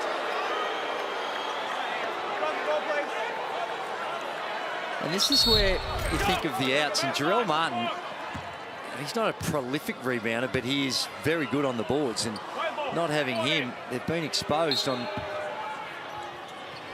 the defensive end. See, that wasn't deliberate, though. Didn't look it. Anyway, Adelaide have a chance to double the lead through Daniel Johnson, but they can't. 12th rebound for Xavier Cooks. Another double-double. And he goes all the way. Couldn't quite finish it. Harris was going to dive for it, changed his mind before catapulting himself, and it was the right move. Good late decision. But the Kings, have, over this 13-game winning streak, they've had some games where they haven't played great basketball, but it's got down to the wire, and just through belief and having big-time players, they've found a way to get over the line in crunch time. And they'll learn more from a game like this than if they come in and blow them out by 20. In saying that, they still need to get the win. Johnson, 3. Lead is 6. Yeah, well, they've set themselves a challenge now. Trailing it by 6 with only 3.5 to go. Cooks. Short. It's a McCarron hand. Harris saves it. And it's been indicative of this Adelaide team that have out-hustled and outworked and out-energised Sydney all afternoon. They did it Thursday night in RAC Arena. And they have a 6-point lead with 3 minutes to go here. Johnson, Hannes, shot clock, shot clock, shot clock. Count it! That is massive. It's going to make it hard for the Sydney Kings now. And they went into Perth and we thought, well, that's just an aberration. Perth aren't playing well. And now they've come to a team on a 13-game winning streak. Biggest crowd of the season. And in box position with 3 minutes remaining. Last 9 points, all from the Adelaide 36ers, all from beyond the arc. Here's head coach Chase Buford. Back it. If you don't like it, curl it, X, and just come set another one, okay? Fellas, right up way, we're going to get up into 40. and we're in Chicago, and we're trapping the first pass. All right, we're in blitz, trapping the first pass, trying to make them uncomfortable. Keep up in it. Let's see if we can turn them over one time. And then we're at 40 right here, out here when it comes down into 55. So we're Chicago, trap the first pass, 40 back to 55. Come on, fellas, here we go. Defense on 3. 1, 2, 3. Defense. Chase Pivot sets up a play, but when he's talking about his Chicago, the defensive end and trapping it, that's because they need more exchanges of the ball. The Adelaide 36ers are going to be very clock conscious right now and trying to run through some sets and get shots in those last 6 seconds rather than the first 8 to 10 seconds. And right now the Sydney Kings need the ball back. They need scores and they need quick exchanges of the ball. But it's a real balancing act for Adelaide. They don't want to go conservative either. If against the pressure, they've got to really try and break it. If they can get something early and a high percentage play, they've got to take it. But after that, then they've got to make good decisions, as you say, Drewy, to be able to take time off the clock. Adams to Cooks. 3, no good from Clark. Now, McCarron had it, lost it. Then it'll stay with Sydney. 14 on the shot. Well, they dodged a bullet, Adelaide. One of the best shooters in the competition in Clark with wide open 3. Adams guarded by Detch. Goes baseline. Couldn't get it to go. Great D again by Adelaide, and Sunday Detch brings it away.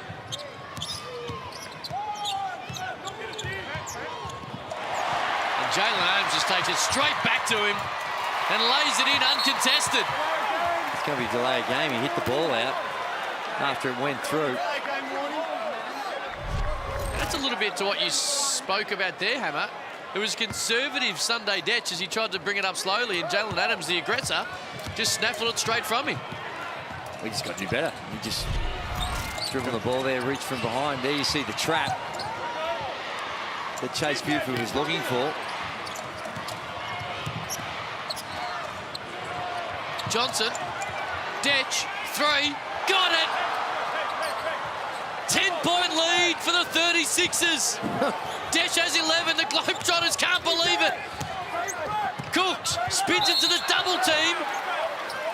Daniel Johnson got him on the arm. Xavier Cooks at a line for 2. Well, this is what happens when you get into those double teams. If the ball comes out that easily, you're playing catch-up, your rotations, and Detch able to get a wide open 3 down the other end. Cooks to the basket. This has been impressive, by the way. The Adelaide 36ers have been able to manage this. Yeah, particularly the way they came out and really being able to keep this momentum in that second half. Great effort to be able to hold the Sydney Kings team to only 74 points. Certainly didn't look like it with some of the defense early that they were going to be able to come up with this sort of result. Well, when they got credit to them. When was it, like 10 points down midway through the third quarter, you thought, well, the floodgates are about to open up here. And yeah, Adelaide did great, but I thought there was some horrific self-inflicted wounds by the Sydney Kings with some of the turnovers they had. And the Adelaide 36 is good enough on the offensive end to take advantage of it. They get it over just to Adelaide. Here's this double team and the pressure Chase Buford wanted. Hannahs lays it in. Dusty Hannahs having a huge afternoon. He's got 22. Lead is 11 for the visiting Adelaide 36ers. And we know what 10,000 people at Kudos Bank Arena sound like when they're loving life. Right now you hear what they sound like when they don't enjoy Sunday afternoon hoops. No, they wouldn't be enjoying this. It's been a long time since they've seen their Sydney Kings. They won 6 in a row at home, then they reeled off 7 in a row on the road. And coming home thinking this is going to be a regulation win for them. Well, it's been anything but that, and an impressive Adelaide 36ers. And Daniel Johnson just keeps composed. He never looks flustered. Doesn't carry on with a lot of the histrionics that we see of some of the other players, and continually just chips away. He's tough on that box, can create shots with his size. 7 of 13, 10 rebounds for his 15 points. And wasn't as spectacular as explosive we've seen some of the outputs of Daniel Johnson, but a mature performance by Daniel Johnson. He's done it for a long time, hasn't he? He's been unbelievably consistent for this ball club. 11-point lead. 93 seconds to go.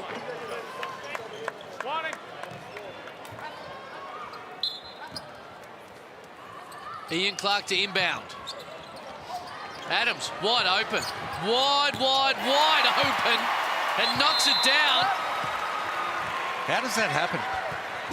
He's the MVP of the league. Yeah. He's the MVP of the league. A lot of time left in this one.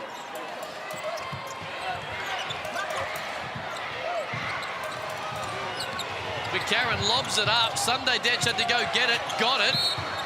There's that double team. Well, they've beaten the press, but they've been less than convincing in the way they've done it.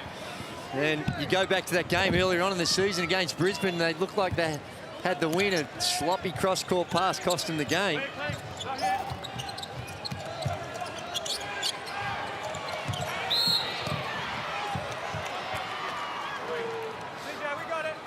So Sydney having to foul a little bit here as well because they got very low fouls. Only had one until 5 or so seconds ago. So if you want to get into a foul game, you're going to have to get that number up relatively quickly, which they're trying to do right now.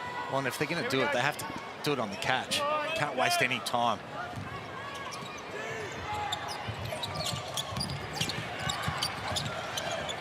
There's a double team, almost a triple team. They get out of it. Hannahs wants to keep being aggressive. It's going to stay on the ground. Dusty Hannahs suggesting he should be getting a one. There's only 2 seconds on the shot clock. It was off the ball. The foul was off the ball, I believe. And a blocking foul, I believe. We'll wait and see, but they get a fresh 14 to play with. Yeah, our stats computer's playing up a little bit. I think that's 5 on Ian Clark. He takes a seat. Daniel Johnson. There's a double team again. Harris. It's knocked away off the leg of Johnson. I think they'll check this.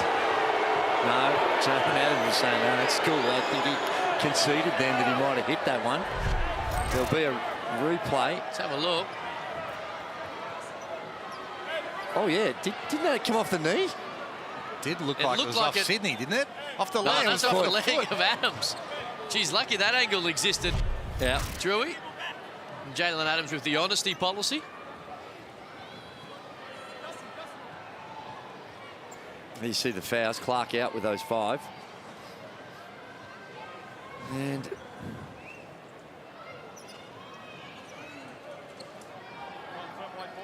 there you go, confirmed. As they check it. Didn't believe Jalen Adams, the referee, so they went upstairs and confirmed. Stays with Adelaide, 8-point lead. 57 seconds, there's the shot clock, 5 on your screens. Johnson's got to get to work. Adams with the rebound. Sydney needs a push. Cooks, right at Hannahs. Got it to go. Lead is 6. CJ wants to say, guys, let's chat. Last 5 points for Sydney. Well, he's going to work out a way to beat this press. I don't think he'll advance it because he doesn't want to lose those 10 seconds off the shot clock. But here you see Cooks with a good quick 2. You're looking for a 3, but a good quick 2 is still a good result. And CJ calls a timeout, and he'll just figure out his strategy and emphasise what they want to do against this pressure. The Kings have been remarkable all year of getting out of situations when you just think they're done. They come up with some big plays, and highly unlikely from here, but you just never write them off. Brad Rosen courtside. Yeah, just listening to the Kings timeout there, what they've basically said is we go for one trap and try and get the steal. If we don't get it, we foul straight away and send them to the line. So I'd be waiting until, if they don't advance the ball, until they get in the front court. I wouldn't, I'd risk that 8 seconds, and I know it's a bit of time, but I'd risk it in trying to get a trap in the back court. But as soon as they get over that centre line, because you also have the prospect of a 8-second violation. Now, I know that takes off a bit of time. I think once you get that, well, they have advanced. Oh, they have advanced it. Okay. Down to 14 seconds, so not as critical. Oh, we've called an offensive foul. I think it was on DJ for the push-off. He's had a bit of a laugh, and he had a bit of a chuckle with Xavier Cooks as well.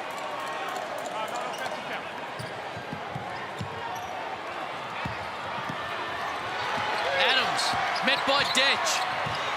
2-possession game.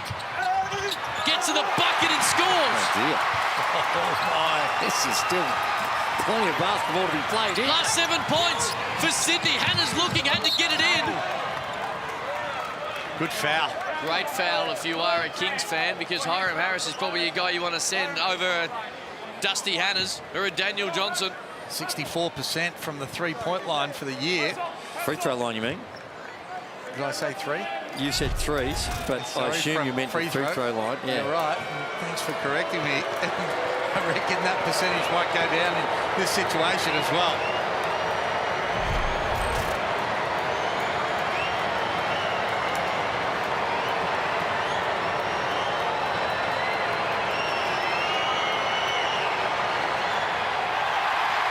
First is long. Great foul. Wasted absolutely no time off the clock as well. They still don't need to get a 3, Sydney. They'll look for it, but if they can get a quick 2, they'll take that as well.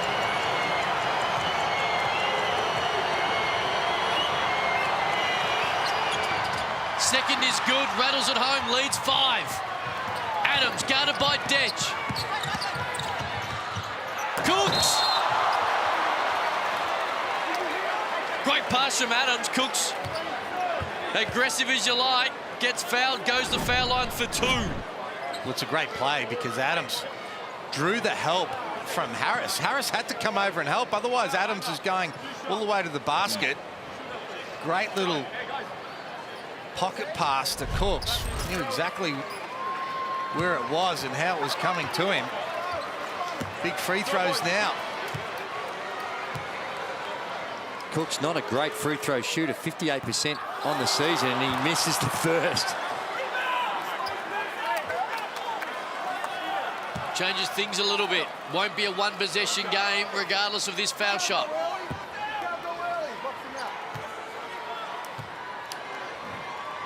CJ Bruton making sure they get a body on Xavier Cooks, but they don't get a body on Jalen Adams.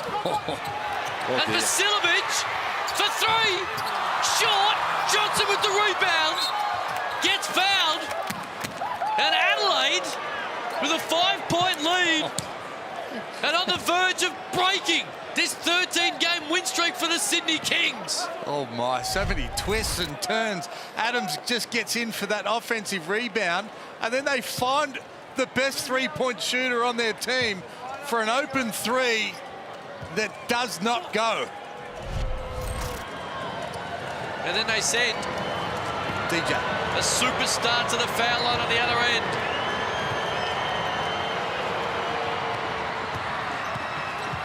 And he calmly knocks down the first. CJ'd still like to see this one go in. Make it a 3-possession game. And he doesn't. Bruce. Vasiljevic on the attack. Kicks it outside. Swagala Bullock. No good. That'll do. This has been a huge weekend for an Adelaide team that have nothing to do with playoffs. They go to RAC Arena on Thursday night and silence the Red Army from the opening tip. And whilst it took a little longer today, they've quietened down over 10,000 Sydney Kings fans in Kudos Bank Arena. And all credit to CJ Bruton and his men. Well, they just out-hustled the Kings. They did. We've spoken about it all night. Their effort of being able to force turnovers and get offensive rebounds. Really, really good effort by the Adelaide 36ers. That's long. It stays at a 13-game winning streak, and Adelaide have a couple of their own. Big effort by this Adelaide 36ers team. You mention it, 17 offensive rebounds and caused 15 turnovers. They had 17 extra shots, and they just wanted it more on the road in Sydney. Well, they did. They out-hustled them 40-35. They led the rebound count. That's a great indication of the work that they were doing, the effort they were putting in, and also they forced the Sydney Kings into 15 turnovers. Well, I shouldn't say they, because some of them, like I said, quite a few of them were just self-inflicted wounds by the Sydney Kings, but give the Adelaide 36ers a lot of credit because not a lot to play for. Hostile environment, and for the Foot Locker player of the game is Dusty Hannahs, 22 points, 9 of 17, and came up with some big plays down the stretch. He most certainly did. But a man who come back from injury on Thursday night to play particularly well, and they'll enjoy this one. Well, they should. It's been a tough season for them. And these games are just as much about character, and they've passed the character test this afternoon. 8-point win for Adelaide. We'll wrap it up on the other side of this.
Hungry Jacks NBL, and the highlights are aplenty. It was a fun, entertaining game.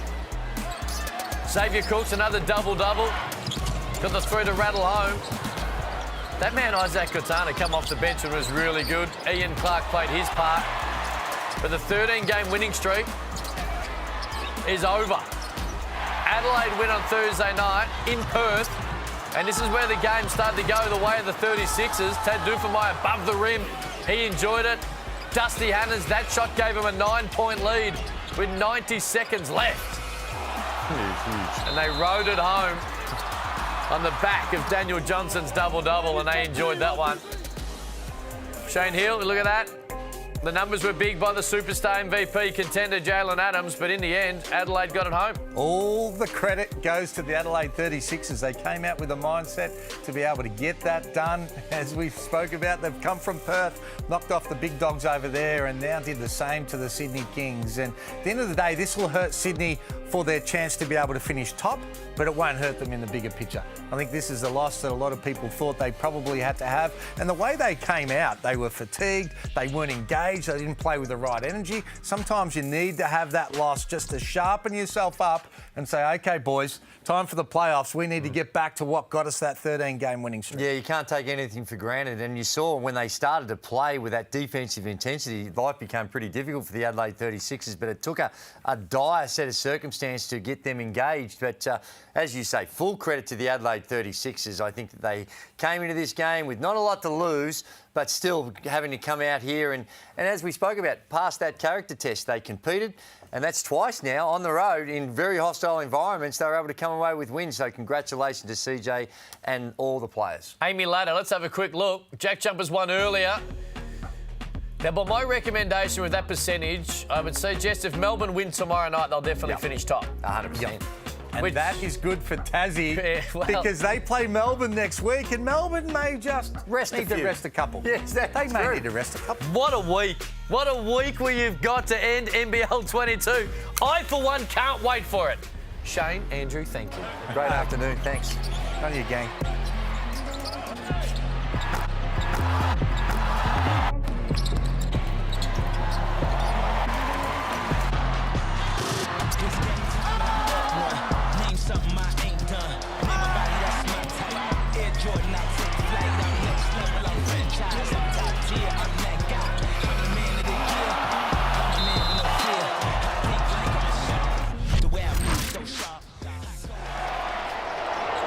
This program is brought to you by Hungry Jack's and Bunnings Warehouse.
This program is brought to you by Hungry Jack's and Amy. Locker room hype, get ready for the drop.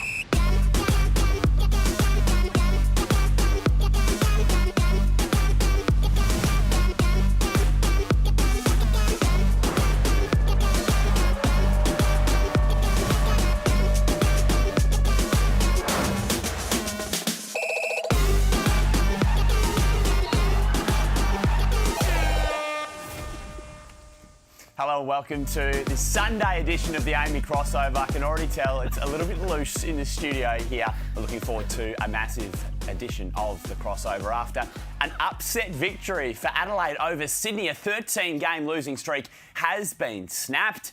Massive result for the 36ers as I welcome in Kane Pittman and Damon Lowry. Happy Easter, gentlemen. Great to see you again. We've got one of the most decorated players in Wollongong Hawks history with us, Damon Lowry.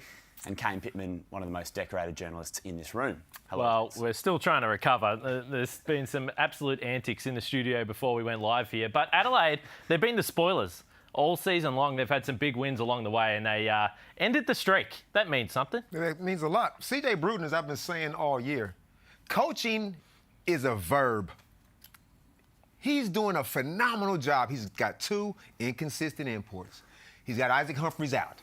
He's got a banged-up Cameron Bairstow.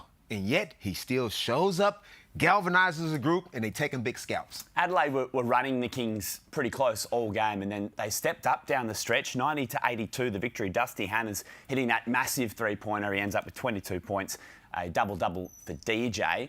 And they mentioned it on the coverage. Is it a loss the Kings needed to have when you're on a run like that, or is that overplayed? Is that the easy thing to say after a loss? Yes. It's the easy thing to say. There's never a good time to lose, ladies and gentlemen. Don't ever buy into that myth. You want to win every single time you show up on the court, Kane. I don't care how you get on the court. You can walk to the court, run to the court. You can even wheel to the court if you have to, but you got to play to win every single game. There's no doubt about that. Hey, Damon, don't set me up like that. But I do think if you're the Kings, for me, I wasn't too worried about them coming into this game. Yes, you can have a little bit of a letdown, particularly when you had that big win over Illawarra 2 nights earlier. But I thought their response in that game after a scratchy performance the game before that they were going to be fine. But 4 games in 8 days, maybe that started to take its toll. You can't talk about injuries when the Adelaide have the players they have out, but no Jarrell Martin, no Angus Glover, but I think they'll be fine. So Adelaide now 8-18 on the season. As we mentioned, Dusty Hannah's the star tonight, and he came up big down the stretch. We've got some highlights of his 22-point performance. Hasn't always gone his way this season, but good to see him getting the job done for the 36ers when they needed it. And we've spoken a bit about teams down the bottom of the table not having a lot to play for. You can't accuse the 36ers of that. They go to Perth and beat the Wildcats, and they go to Sydney and beat the Kings. Why is it taking them so long to start playing good basketball, Damon? They can play good basketball. It's just inconsistent. Now, that's the thing. So the real question is, what does it take to be consistent? Because they are the opposite of that. So they don't have the bodies in there all the time, so you can't develop you can't gel. You can't get that good chemistry with your group. Also, it's hard to be consistent when you got patchy performances. So, and I also don't know who the real leader is on that team. We think it might be Mitch McCarron, but like I said before, Mitch don't always Mitch. So it's too many ups and downs to develop consistency. So that's why you see these performances like this. So where does this leave the Kings, Kane, in terms of trying to get top of the table? Yeah, top of the table might be difficult now. They have got Illawarra, also Cairns in the game that maybe the Cairns Taipans will be on the back end of some revenge for the Sydney Kings. But what it does do is potentially open up the possibility for this game with Illawarra having significant meaning when it comes to home court for a potential 2-3 semi-final series. Now, it's only down the road. The travel shouldn't affect them, but maybe the home fans does mean something. Yeah, it's going to be fascinating to see how it all plays out. That Illawarra-Sydney game is going to be massive. So, 36ers, fantastic night. We've got Kai Sotto joining us on the Amy crossover. Kai, congratulations. The Giant Killers, the 36ers, you go to Perth, you get the job done in the jungle, and now at Kudos Bank Arena, you get the win. What's been the secret to this last couple of days for you guys? It's just taking it day by day. We just took these games seriously, and we really prepared for Perth and Sydney, and we just went all out. So we're happy that we got the W. Kai, Kane Pittman here. The question I have for you, and everyone's been talking about this streak that the Sydney Kings have been on. You're at the point in the season where you can't make the playoffs. Do you bring it up? Do you use it as motivation to go on the road and come together and try and break that streak? Yes, of course. It reflects on our character as a team, you know, if we still go all out, and we do. And this last 2 games, we're going to be on the same page, and we're still going to go all out, and hopefully we'll get 2 more wins. Kai, Damon Laurie here, man. Welcome to Australia for us, first of all. I really like how your game is starting to develop over the course of the season. What shifts has been made with you, as well as what CJ has told you to get you playing to this level that you're playing at now? I'll just give credits to my team, my teammates, and my coaches. My teammates are just challenging me day by day, and I just keep having confidence in myself. And my dad keep telling me just keep going aggressive, keep being aggressive, and just go all out on the floor. And I'm just happy that I get good games, and happy we get the wins. Kai, Damon mentioned it. What have you thought of Australia? What's your favourite city been so far in your travels? Adelaide, of course. Yeah, Adelaide's really nice. Adelaide's it's like home. It is home, so I love Adelaide. And have you tried a pie floater yet? And are you aware of what that is? I'm not aware of what that is. So you get an Australian meat pie, Kai, and you chuck it in a bowl of soup. And then you eat it together as it's like a traditional Adelaide dish. I mean, you're not here for that much longer. I think probably that's on your bucket list to tick off while you're still here, right? Okay, when I get back to Adelaide, I'll try that out. Kai, don't do that. That would be my recommendation to you. My question for you back on the court. We saw DJ throw you a lob. I've been loving the way you finish. You're a play above the rim. Who's the best lob thrower in the team, and who's the player that you just tell them, I don't want you throwing me the lob. This is above your capabilities. I mean, yeah, DJ and Mitch McCarron is really good passes, and I mean, all of them can pass. I mean, I have confidence in them, so there's no players in my team that I don't have confidence for them to pass me the ball, so they're all good. Hey, Kai, you're 19 years old, man. You're in Adelaide. You're on your own out there. What's a 19-year-old do for fun when he's not dunking on people? I mean, I always, I'm a chill guy, so I just chill in my place, and usually I talk to my friends and family back home. I'm a big family guy, so having my dad over here for the past month is very helpful. I'm just very happy to have him, and I can't wait after the season to see my whole family again. Now, Kai, a little rumour has just come across my desk. Do you have a new tattoo? Yeah, I got one, and it's not yet finished, but yeah, I keep. Tell us a bit more about it, please. I mean, the first one I got is Poseidon, and this one is more of a fallen angel, and this one's not yet done. It's Hades, and it's got the Cerberus, the three-headed beast. Me and my dad always keep talking about tattoos, and he gives me the designs, and when I think it's cool, I get it. Hey, Kai, who would you say, because you're getting some NBA interest, you've been over there with the G League Ignite, so you've been mixing it up with some of those guys. Who would you say right now is your NBA equivalent? I mean, there's a lot of NBA players I look up to, and I try to model my game into, but probably the one that stands out is Nikola Jokic. I mean, I always watch his game. He's all around. He can pass, he can shoot, he can just do everything on the court. So he's the type of player that I wanna be when, moving forward. Kai, I heard there was some delays with the travel yesterday. What happened in the lead up to this game, and then what did the preparation look like, or how did that change the way you approach this? Yeah, there was some delays, but I mean, us as a team, we can't let that stop us from learning and preparing. So we woke up early today, and we had a shoot around, and then we did a scout, and we watched some videos, and we're still well prepared. Credits to our coaches, and we just stayed locked in, and I'm happy we got the W tonight. Kai, well done tonight. Sensational victory by the Adelaide 36ers, and thanks so much for giving us some of your time on the Amy crossover. I'll leave you with this pie floater. You'll go back for more, and you'll be back in Australia, hopefully, going forward. Thanks, mate. All right, guys. Thank you, guys.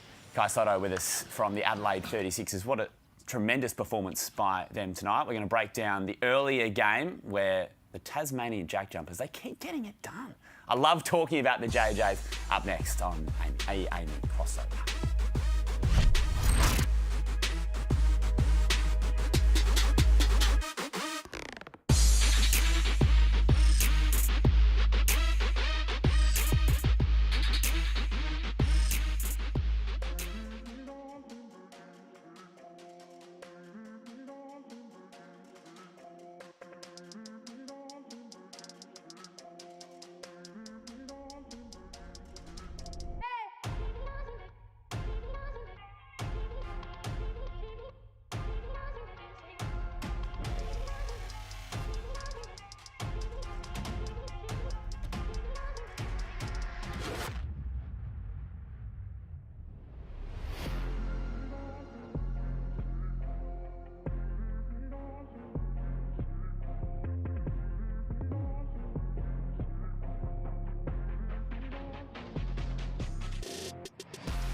Hello and welcome to another episode of At the Line. I'm Felix von Hoff and the playoffs are alive and well. We're going to dive right into games in focus here, Daniel, because one of the teams that I reckon is a genuine championship shot, I'd probably have them favourite because I don't trust the Phoenix Suns, the Milwaukee Bucks. So I'm going to go here. The Milwaukee Bucks are taking on the Chicago Bulls. Now, DeMar DeRozan is who I'm zoning in on here. Would I have usually taken Chicago? I reckon this one's priced appropriately. But if you want to be in these MVP discussions and be in that top 5 players in the league discussion, DeMar DeRozan needs to show that in the playoffs, and I reckon now is his moment. I'm going to take them to surprise game 1 and for DeRozan to have that 30-point big game. Well, I'm definitely taking you of one of two there. I think DeMar DeRozan does get the good looks here in this game, in particular trying to expose a guy like Chris Middleton on the wing, but I cannot have the Chicago Bulls winning this game, in particular in Milwaukee. They're going to run it back. It's going to be a good feeling for the Milwaukee Bucks, and I think Giannis has another monster. Nice. Well, you're actually a little bit more polite that time because you called me a lunatic for taking Chicago off camera. But anyway, we'll move into the next game here because the Brooklyn Nets are taking on the Boston Celtics. A lot of hype around the Brooklyn Nets. Will Ben Simmons play? I don't think it makes a huge difference whether he takes part because he'll be on a minutes restriction.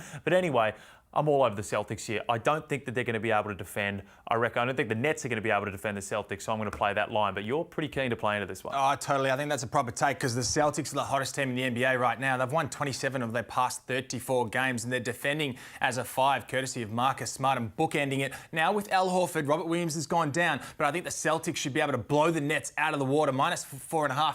Also, Kyrie Irving. The Celtics, they know how to defend a point guard. Kyrie Irving, under 5.5 assists, paying $2.10. They will clamp on him. Question without notice. Is there a more enjoyable player in the league to watch outside of Kyrie Irving? Yeah, there probably is at the moment. It's Ja Morant. I think he's going to do some exceptional stuff in the Western Conference playoffs. I love it. 2 players with an unbelievable handle. Well, hopefully we've got a couple of unbelievable games this weekend. Enjoy them all and most importantly, gamble responsibly.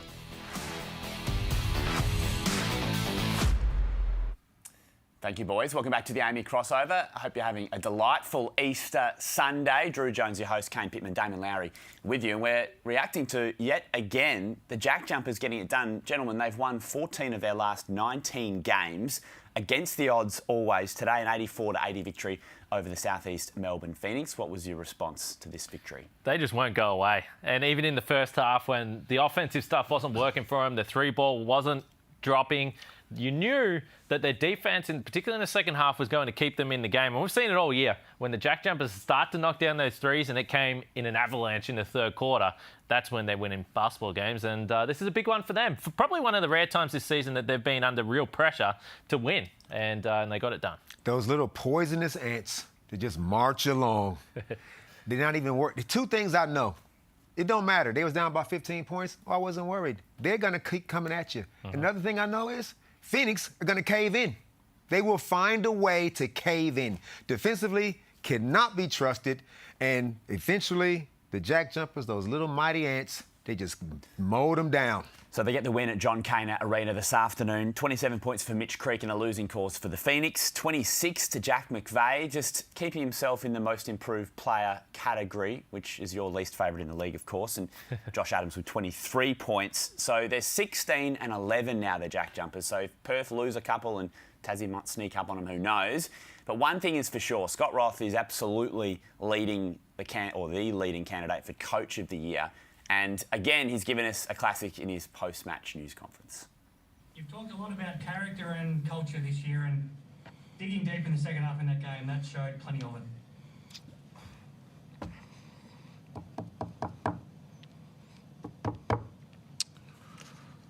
Yep. I'm proud. I don't know what to tell you. These guys have been incredible. It's emotional for me. To invest the way we've invested in each other, and they're an amazing group. So Scott Roth, emotional after the win today, and they were down, was it 48-36 at half-time? We know that they're not traditionally a high-scoring team, so they were going to have to change things on the defensive end and get that offensive punch going, and they did it. They're an incredible unit, aren't they? Well, if you want to visually see a team that's bought into what the coaches trying to get them to do on both ends of the floor, then you watch Scott Roth with this Tasmania Jack Jumpers team, because he said before the season started that they understood that perhaps from an individual talent perspective, they were going to be pushing it uphill to keep up with some of these top teams. And it doesn't matter because they've locked in on the defensive end. You talk about a team like Adelaide we just saw. Why does the effort fluctuate? at least with Tasmania, they've been the most reliable team all season. No matter who they're playing against, you know exactly what you're going to get. I'm emotional, too. I love this team. I love what Scott Roth has done with this team. This isn't even about basketball, Kane. You talk about locked in. They locked into each other. You can tell, even when the 5 to 7 of the guys on the bench, they all up like this. They all leaning across this bench, cheering the guys that's on the court, cheering them on. Whereas you look at other teams, the guys on the bench, they sitting there like this, waiting. When is it my turn to go in the game? These guys have one collective team ego. A lot of teams got 10, 12 egos. The Jack Jumpers got one. They've all bought into it. Basketball, it's just a shame. It just took them a while to find this level. Because had this started at the start of the year, they'd be a playoff team easy. They were 2-6. So from that point onwards, they've been excellent throughout the season. So would you rather see Perth or Tassie in the finals? Well, who are you cheering for? Well, I think because the star power against a team like Melbourne, I think that Bryce Cotton and Vic Lord, Perth probably has a better chance of beating Melbourne in a 3-game series. I don't think they would do it. But at this point in time, I'm on the Jack Jumpers. I want them in there because they deserve it, because they've played hard every single night. We haven't seen that with Perth. So it might be a small chance, but I'm all in on Tassie. I've been all in on Tassie since day one. You got a holiday coming up or something? Why? Nah, ever since I saw that press conference and Scott Roth he just oozes leadership. I'm a sucker for a good leader. So there's not many of them around. Their last game is against Melbourne United. And if they've wrapped up top spot, that might be the hope that they might get an easier game than normal. But there's no such thing as an easy game against Melbourne United. So Perth last night, we know their struggles at home. They were 2-4 since getting back to WA, the big state. 106-87, the victory over Cairns last night. Did we see anything from Perth to convince you that they're back on the right track? Not for me. I was very concerned at half-time when they gave up the 48 points in the first half, and it just looked like nothing had changed on the defensive end. And we spoke about it yesterday. How are you going to win a game if you're the Perth Wildcats? Because you can go to the individual brilliance of Bryce Cotton, and he was fantastic. He had a double-double. He's a superstar, and that's why they can win any individual game, but they're not reliable, particularly on the defensive end. Can't be trusted. But one thing that did stand out, which I noticed, was Bryce was more assertive facilitating. When's he ever had double-figure assists all season? I think that was the first time he's ever done it. He was bouncy. You could just tell he was a little bit more lively. Maybe he was embarrassed by the last game he had. He came out, he rectified it. So if he can play like that and get guys involved, maybe they can be a little bit better. I still don't have them going to the grand final, but at least it'll make things more interesting. 22-10 for Bryce Cotton last night, and it's so interesting that we spoke about it. I think it might have been before the show yesterday that could Bryce have a game where he has 15 assists and change the way that he plays anyway? He gets 22-10, they get the victory. Positives all over the court in some ways, and that leads in very nicely to your hoo-yah, please, Damon. The battle cry of the Navy SEAL. The battle cry of the Navy SEAL. Now listen here. Michael Frazier II, this guy, he has done everything. This is the true definition of a hoo-yah.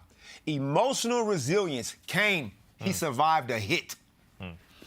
Average player would turn around and sook and moan about it and play the victim. What does he do? He shows up. Emotional stamina. He could have caved in, asked for his plane ticket home. No, he doesn't do that. He goes to training. Even when the guy who's supposed to replace him is sitting right there. The average guy ain't built for this kind of emotional maturity. Michael Frazier showed that. The basketball side of things, I know the guy can play. I've seen him play at Florida. That didn't surprise me what he did. But what he has in him, now I know who the leader is. All those guys walk around as the captains with the little C's on their shirt means nothing. The leaders step up when the adversity really shows up. People talk about adversity, but he's a living example of how you handle it. He comes out, and you can see Bryce got emotional afterwards because they all know what this dude been through. Michael Frazier, if I've ever given, from the bottom of my Navy SEAL wannabe heart, man, hoo-yah to you, big fella. Sorry about that. And I just want to say, dual winner of hoo-yah, Michael Frazier II got one earlier in the season, and I think as you talk about his attitude and resilience, I think that you should take that on board with your shooting in the studio, because you are now 2 for 95 this season. So just keep it in mind that you can bounce back. There is a chance that you'll be able to hit a shot. But Michael Frazier, the thing I love about this, I mean, you spoke about how he's continued to plug on, given the fact that it's been a difficult situation for him. Scott Morrison referenced that after the game. But the talent is there's no doubt. The pressure was starting to build. Maybe for him, now that he knows that he's here, now that he knows that he can't be cut, he's going to be getting his minutes, maybe it's actually easier for him and a weight off his shoulders. But the one thing we do know, they need him. Put some respect on his name. It's Michael Fraser II. With his second Hooyah, congratulations to him. 19-4 in Perth's wins last night. Stay with us on the Amy crossover. Up next, we're going to break down a couple of the teams who aren't in finals contention and wrap up their seasons as we wrap up on this Sunday. Stay with us.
Welcome back to the Amy crossover. We're in the Amy breakdown. Drew Jones, Kane Pittman, Damon Lowry with you on this Easter Sunday. Hope it's great for you and your family. So, winners today, Tasmania and the Adelaide 36ers in a thriller over the Sydney Kings. So we're just taking a step back and having a look at some of the teams who aren't in contention to play finals.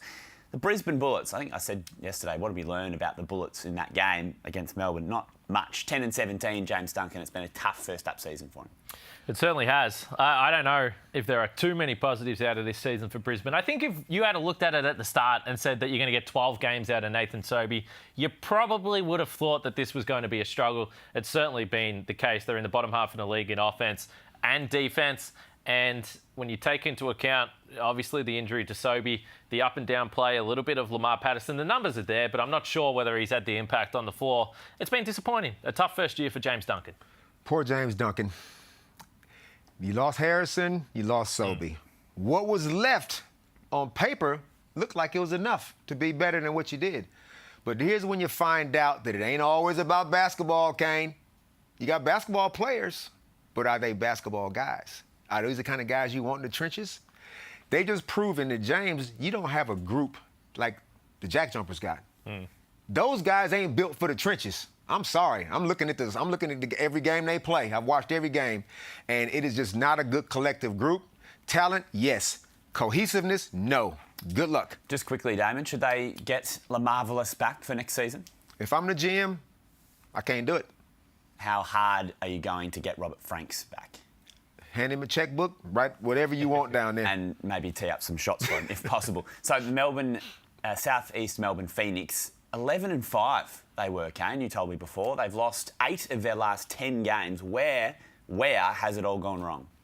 Defensive side of the ball. Look, they understood coming into the season. They spoke about it and they said, we've got the personnel that we think can help us. Joe Chi being one of them, Xavier Mumford being the other. But look, we saw today was the perfect encapsulation of the series. South East Melbourne can score the ball. They've got a bunch of guys that like shooting the ball, that like scoring, but they don't like defending. And that third quarter, there was no resistance. Jack McVeigh, by the way, I did put him in my award nominations for one of the most improved players. But he was looking like prime Kobe out there against this defense today. There was nothing they were doing to slow him down. He was just walking to the basket, scoring at will. This has been a really, really, really disappointing end to the season. And defensively, again, they're going to have to go to the drawing board and work out, do they have the personnel? This year, they didn't. Horrific season for the Phoenix. Horrific in the basketball sense, of course. You've got Joe Chi, who, had you gave him the ball early in the season, the guy couldn't get a post touch to save his life. Now they started feeding the ball, and everybody's going, hey, Joe Chi's pretty good. He was that guy at the start of the season. You didn't use him right. Xavier Mumford, he is averaging the least amount of minutes. He's tied for the least amount of minutes of every point guard in the league. How is that possible? He's averaging 16 points a game, 4 assists in 24, 25 minutes. Why is he sitting so much? There's a problem. Defensively, you're like, I don't know, Swiss cheese. More holes in it than Swiss cheese. I don't know what to tell you. It's a whole new collective evaluation got to happen with this group because it ain't happening. Tommy, good luck, man. Just quickly, will Simon Mitchell be coach next season? Very quickly. Look, it would be tough. I think if he's back, and he said himself, it's a results-based industry. So based on the results, if the target was playoffs, they've failed. I don't know. Well, that's great. Okay. I don't even care. I really don't. That's between them guys. All right, it's Melbourne and Cairns tomorrow night to round out round 20. It has been a thriller in the NBL action this weekend. Thanks for your company on the Amy crossover.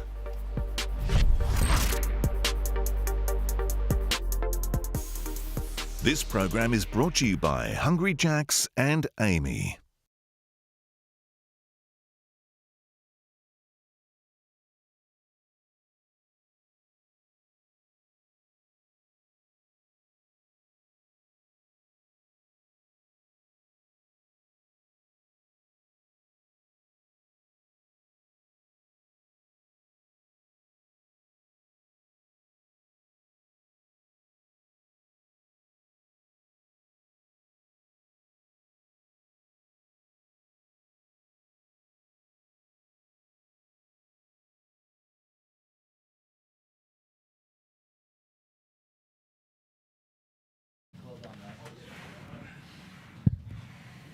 Take one of these. We're not sponsored by Gatorade. Hold on. Put that right back. You guys ready? Yeah. No, it's not everlasting. Chris Pike, please. CJ, that's a pretty good few days on the road. Big win in Perth and coming into this building and ending their winning streak. That was pretty impressive.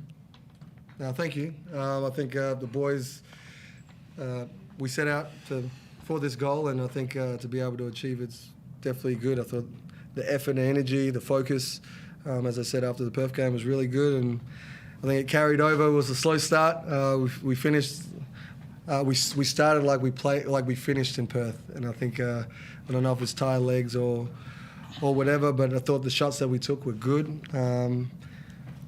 Martin didn't play. Like we can state the obvious, and certain guys didn't play, but you can only win against who you're playing against, and I thought our boys were up for the challenge all the way through, and I had to go deep in the bench and use everyone, and everyone contributed as they did all weekend, and it was, in the end we got great results. It really looks like you're starting to figure things out, and maybe it looks like the team is starting to play the style you wanted them to play, and it was naturally going to take some time given the circumstances, but you're finishing the season with some momentum and plenty of positivity, I think. Well, that's all you can hope for. I think right now, we're giving your best effort. We represent the 36ers, we represent our sponsors and our families, and I think no one wants to go out losing ball games, and no one's trying to do that. Everyone's trying to do the right thing. Everyone's heart's in the right place, and proud of what we've achieved right now, but our season's not over with, so I am happy, and happy for this guy here, happy for all our players, and look forward to the next challenge next week. It was a potentially daunting finish to the season with these 4 road games, but all of a sudden you must be feeling good about the potential for next weekend and finishing with some momentum, because to be honest, it doesn't get tougher than trying to win in Perth and in Sydney, and you've now ticked that off. Yeah, I think road wins hasn't been our strength this year, and I think, as I said to you, the focus has been really strong. Not that we've shortened anything. I think just the understanding of what's asked of you. We've done it for longer periods. We've also made shots. You know, like any game, if you can have scoreboard pressure, it helps. And we're taking the right shots, and we've knocked down a few more than we did early in the year. And when you've got a lead, it's, you know, you're not fighting from behind 10 points or 15 points and using all that energy. So we've done a good job to get a lead and build a lead and hold it for a little bit longer. And I think overall the completeness of the scout and the individual player scout was really good. I want to get your thoughts on Zach Gatorna, because he's someone who has sacrificed a lot to get this chance, and he virtually paid his own way to be a training player last season. He's got a development player spot officially this year. He's waited for his chance, and you know, he's done similar things at state league level, but now he's come out and shown what he can do on an NBL floor today, and it was fantastic to see. Definitely was. I'm proud of, like I said, I'm proud of everyone, but yeah, definitely Zach, as you just said there, being a development player. His father was a basketball player and a legend in his own right, playing for his country, and to see Zach follow his footsteps and want to be a pro, he ticked that first box of being professional and playing in front of his family, and I wanted to give him that opportunity to. He showcased his talent every week at practice, and as you know, as a development player, it's kind of hard to scratch the floor when you've got a lot of guys in front of you, and you've also got to learn the ropes. I think the NBL level to the NBL it's not even, and for a lot of these guys, it takes a little adjustment to understand what's asked of them in the training 5 days a week or 4 days a week, whatever it may be. But Zach's always brought the energy. He's always played tough, and I knew he could shoot a ball. He turned down a couple shots, and you know, sometimes you need someone to tell you to shoot it, but he's one that I don't think I have to tell to shoot it very often, right? But he played well, and his energy is always great. He's been a great teammate, and we love having him. And Dusty, a week ago there was probably, I know you were hoping to finish the season well, but there was no guarantee you would actually get back on the floor, and all of a sudden you've had 2 huge games personally and been a big part of 2 big wins. It must be a good feeling right now. Yeah, you know, no one likes to be out. You know, playing basketball is what I love to do still. You know, blessed to be able to do it and get paid at 28 years old. I hope to keep doing it for the next, you know, I guess 7 years, I guess, would be pretty good. But yeah, you know, just glad I could go out there, help the team win. Really enjoy, get to know this whole organization, all my teammates, everybody. So just for us to finish strong and have fond memories of each other. It looks like you guys are really enjoying playing together right now. Obviously, when you win, it's enjoyable, but it looks like the chemistry's building.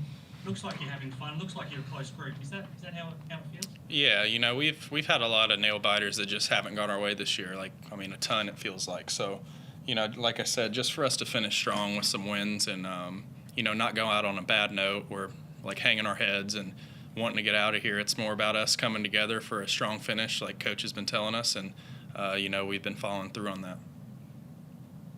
How have you stayed positive throughout this whole season? It's obviously had its ups and downs for you personally, and you're a long way from home. I mean, how have you stayed positive, and how have you still put yourself in a position where you can come out and play well? You know, it's just one of those things in a career. You're going to have highs and lows. You know, only God controls how long that may go. You know, my dad always told me one game doesn't make a season, one season doesn't make a career. So, you know, for me, it's just coming to work every day, being a professional, and controlling the things that I can. And I guess no reason you can't get 2 more wins next weekend either to finish off. Why not, man? What about you, CJ? What are your thoughts now on the last 2 games? Still on the road for next week. Yeah, we got to go back and revisit where Phoenix is at right now, and then short and sharp, quick turnaround to play New Zealand. But one game at a time. I think preparing for them. They played well against the Jack Jumpers. Clearly, it was a very close game, and while we got them at home, it's to make sure that, you know, we take away some of their strengths again, as always, and limit some of their key guys. So it'll be a battle, but I'm looking forward to that challenge. Thank you, guys. Appreciate it. Thank you. Would anyone else like to jump in?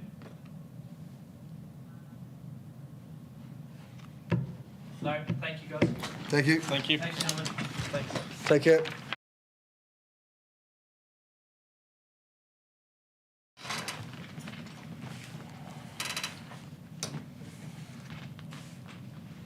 Matty McQuaid, start us off. Chase, what are your immediate thoughts on that one? What went wrong and what was the message to the guys in the change rooms? I think we got out-competed, you know. I don't know if we're just tired legs, busy week.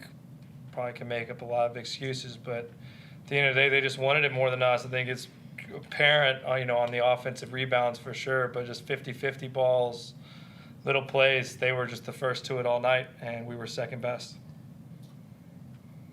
That was a really emotional game on Thursday night. Did you feel like the guys were a little bit flat coming out of that? Yeah, I don't know if it was the emotions. I think that we got a little bug going through our group. I'm not feeling great. You know, Rel obviously wasn't feeling good enough to come. A couple of guys feeling some things. But at the end of the day, if you're here, we got play. And, you know, didn't quite have the juice required to win. I thought both to start the game and to start the second half, our starters did a great job of kind of setting a tone, getting us a lead, playing well. And our bench group came in and just pissed it away. It was terrible. So that's probably where the game was lost in both those first sub patterns to start each half. We went different guys at both times. None of it worked. I was going to mention that, the bench scoring. I mean, was it a matter of just relying on two few guys carrying the load offensively this afternoon? I mean, yeah, I think it just guys got to play better. Yeah. Peter Hurley has said that he thought that given your long winning streak, a loss would be such a bad thing. Do you agree with that stage?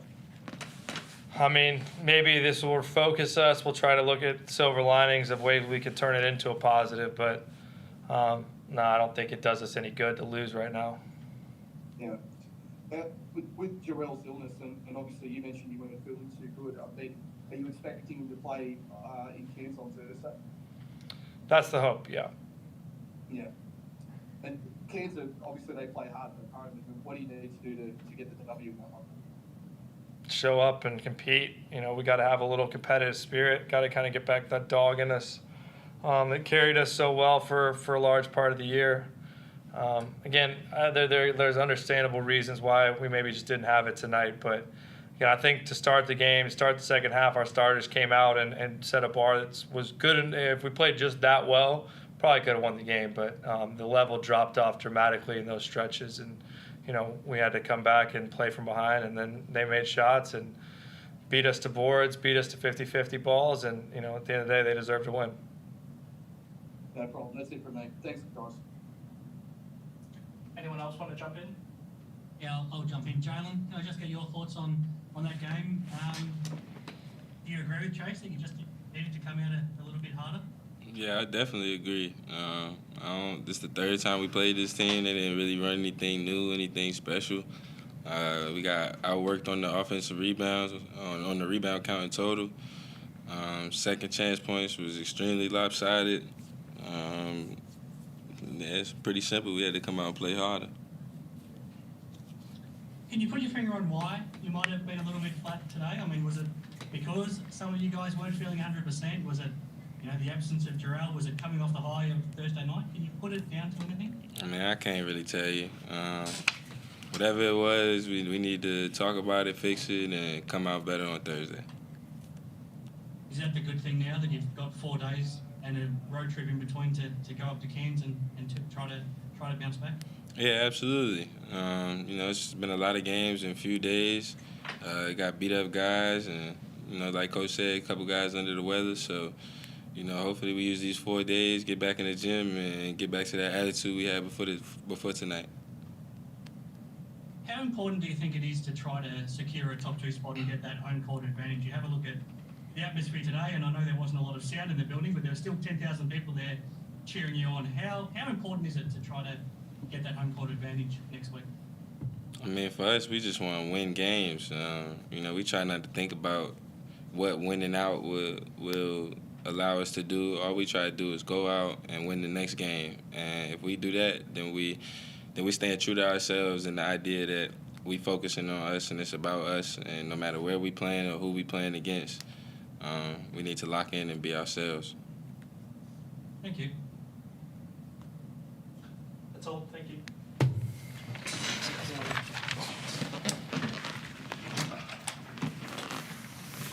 Recording stopped. Yeah, done, mate. Cool. Cheers, brother. You good? How was that?